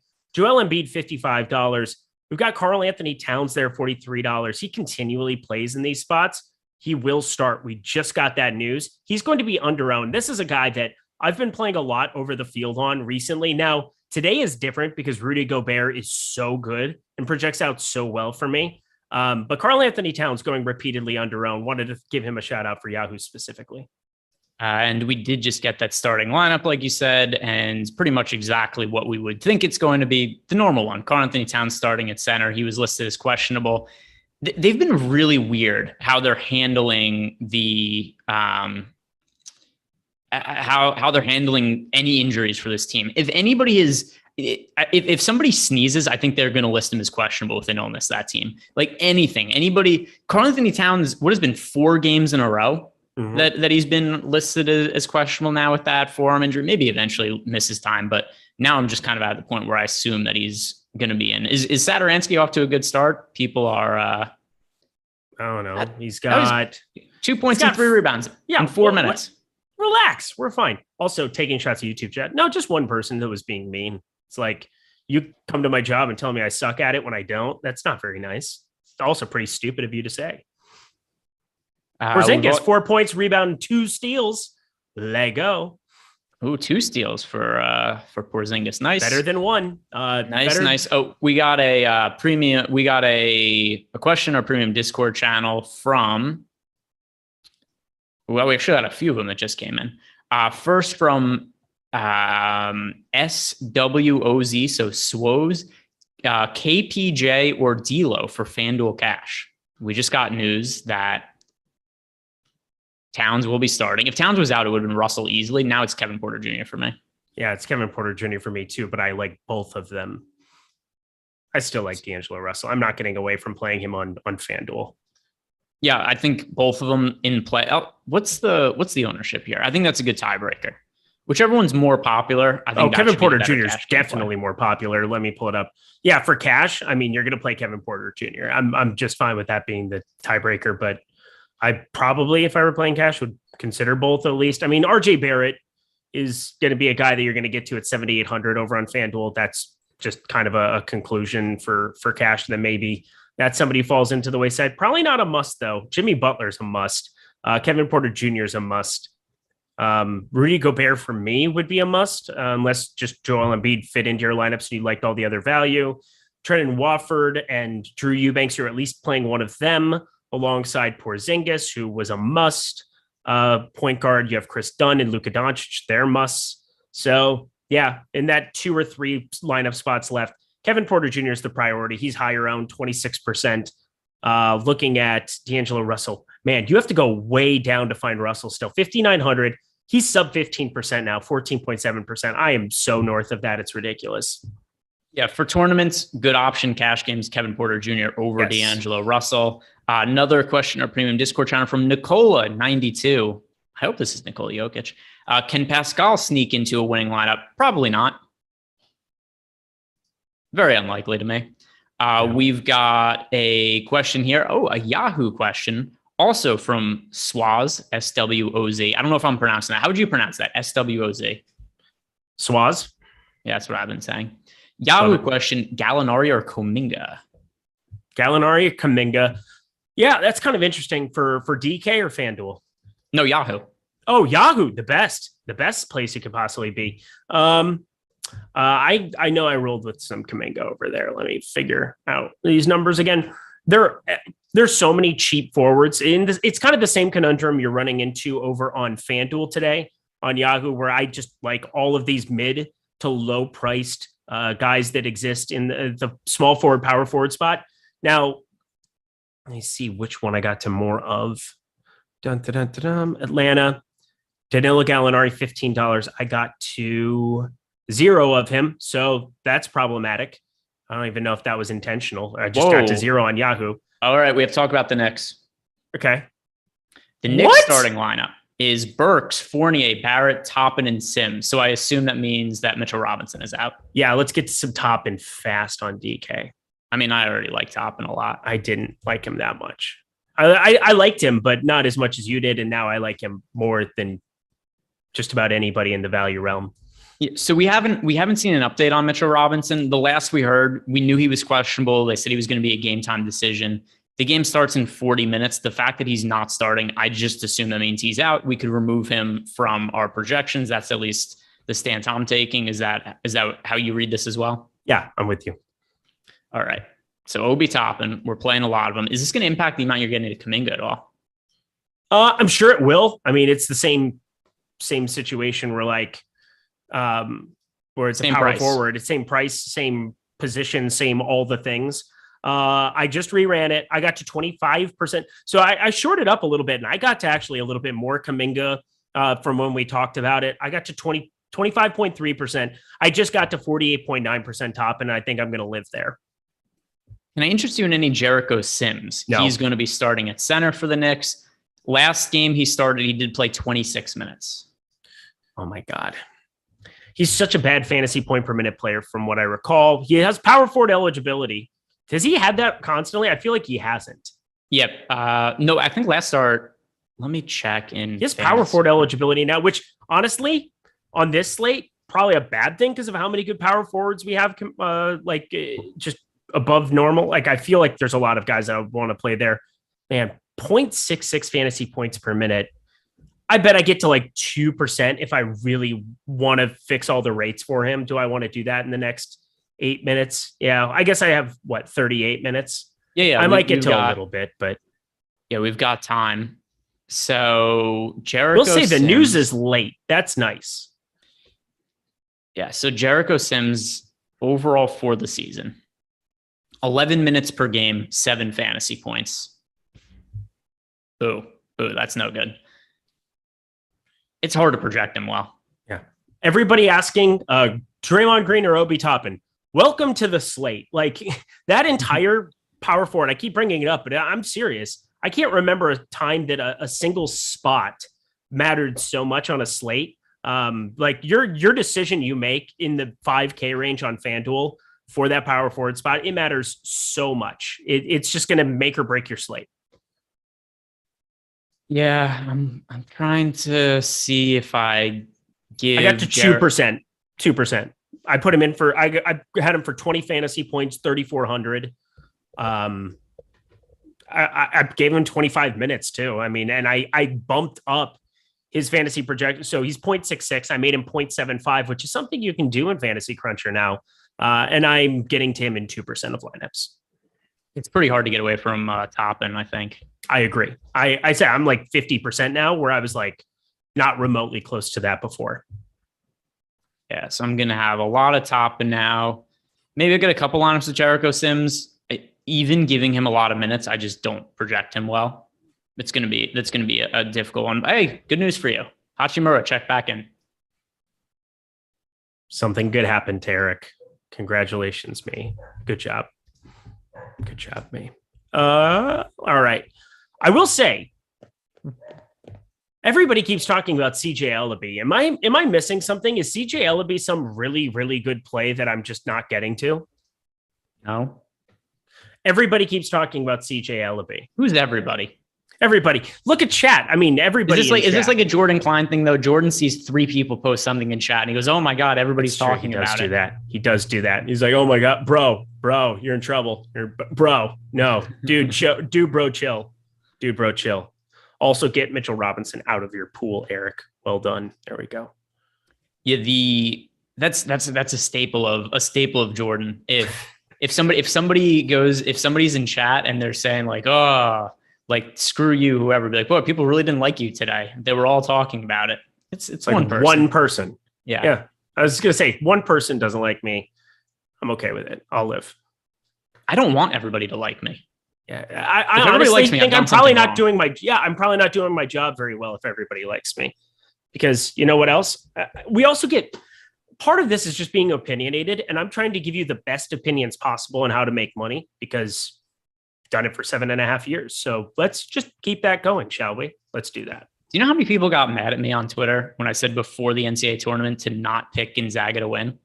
Yeah, you're looking pretty good now, especially because I believe you are the foremost Ken Palm authority is what I'm getting at. You and Ken Palm just waving the Houston banner and doing it proudly. Aren't betting favorites to win the NCAA tournament. Houston, best team in college basketball, as it should be. We've got a super chat here from my filler arc. I have so much Jalen Green. Am I losing today? Yes. I mean, I like Jalen Green. I think there's upside. I mean, it depends. So much Jalen Green, you should have a little Jalen Green. I've been team have a little Jalen Green every slate forever. Well, yeah. If his so much Jalen Green is like 80%, yeah, that's a little much. If you're just overweight to him, where you have like 20 to 25%, I don't think that's massively problematic. Ryan Nelson 02. Most models like Houston. Here's the thing about models: they're better than us, and yet it seems like everybody picks things based on seeding. Oh, all the 1 seeds are so good, whereas Arizona is absolute garbage. And Gonzaga has so many holes and doesn't have a good they had a good non-conference schedule. They just had the worst conference you could possibly be in. And you have so many problems with, all of the guys. What it comes down to is Houston, teams like them, teams like Texas Tech, who I actually liked against Duke yesterday, even though I'm a Duke fan. Texas Tech, you get these teams that have 8-9 guys that can just play defense for 40 minutes. Have fun in the NCAA tournament. Just go have fun. Well, here's the other. Is that supposed to be a negative that every model likes Houston? Exactly. They're smarter than us. I haven't put in the numbers yet for tomorrow's game or for their next game against Villanova. I guarantee I'll have Houston as a bigger favorite than whatever sportsbooks do, though. Yep. Agreed. But people just pick all the time based on seeding. They get their brackets and you play against normies and they won't do the game theory aspect. Now, what's really tilting to me is in the Awesemo League, I had like 2 5 seeds in the Final Four, and yet neither of them were Houston. That was really stupid. Yeah, I would consider that to be stupid. Thanks.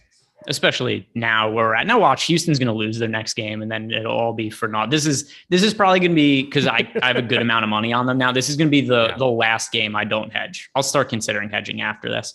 Let's hit on some super chats before we get out of here. First, from Brian Brooks, best forward under 4K on BK. under 4K. I think off the top of my head, that's Greg Brown for me. Let me check to see if that is the case, though. I have 11.1% Greg Brown. I ended up getting to 5% Jericho Sims, which is the worst thing that's ever happened to me. I keep updating it and he keeps going up. Under 4K. He's under 4K. It's Jericho Sims. Yeah, it's Greg Brown. I prefer Greg Brown to Jericho Sims. I prefer him as well. I have 11% Greg Brown. I was just giving another option. Greg Brown it is. From Greg Brown to Greg Smith, real quick on Yahoo, Wiggins, Toppin, and Edwards, or Watford, Kuminga, and Butler. Wiggins, Toppin, and Edwards, or Watford. Watford, Kuminga, and Butler for me. Watford, Kuminga, Butler. Yes, same for me. I like Toppin a lot. I don't love Edwards or Wiggins. I like Kuminga, like Butler a lot. Yeah, the Wiggins thing, I feel like we're eventually going to see an upside game. It's just so hard for me to, in a slate like this, where they're guys for 2K, 3K cheaper that allow me to play more Luka, that allow me to get to a little bit more Embiid. It's hard for me to really want to say, oh, I want to get to tons of them. I can't remember the last time I played Wiggins. I feel like I've played him maybe a little bit more than I should have, but I still haven't been playing him a lot. So yeah, it's just gross. It's gross. Next question. This is from, you don't know JD. You're right. I don't know JD. FanDuel single entry, last man in 5K shooting guard / small forward. Should be a shooting guard or a small forward, 5K or under. We'll hit on this and then we could hit the door and get out of here. DK or FanDuel? FanDuel, 5K or Kevin under. Kevin Herter. Get him in. All right. Yeah. And you're going to have to do that right now. Like, oh yeah, because you have now. We're on. No. Do it. Go. Put them in. Go. And also, while you're hurrying, hurry to hit the like button. Subscribe to the YouTube channel. Check out at Awesemo Bets, our new Twitter handle. We're going to give out one free premium bet every single day. We also have our premium Discord channel. That's where those bets come from. It's up a little over 17 units so far. It's something that pays for itself. $25 a week, but as long as the bets are winning, it's like you're printing money right there. So check that out, guys. Good luck tonight. Also have a great weekend. Be seeing you tomorrow. Good luck tonight as well. Sometimes maybe good, sometimes maybe shit.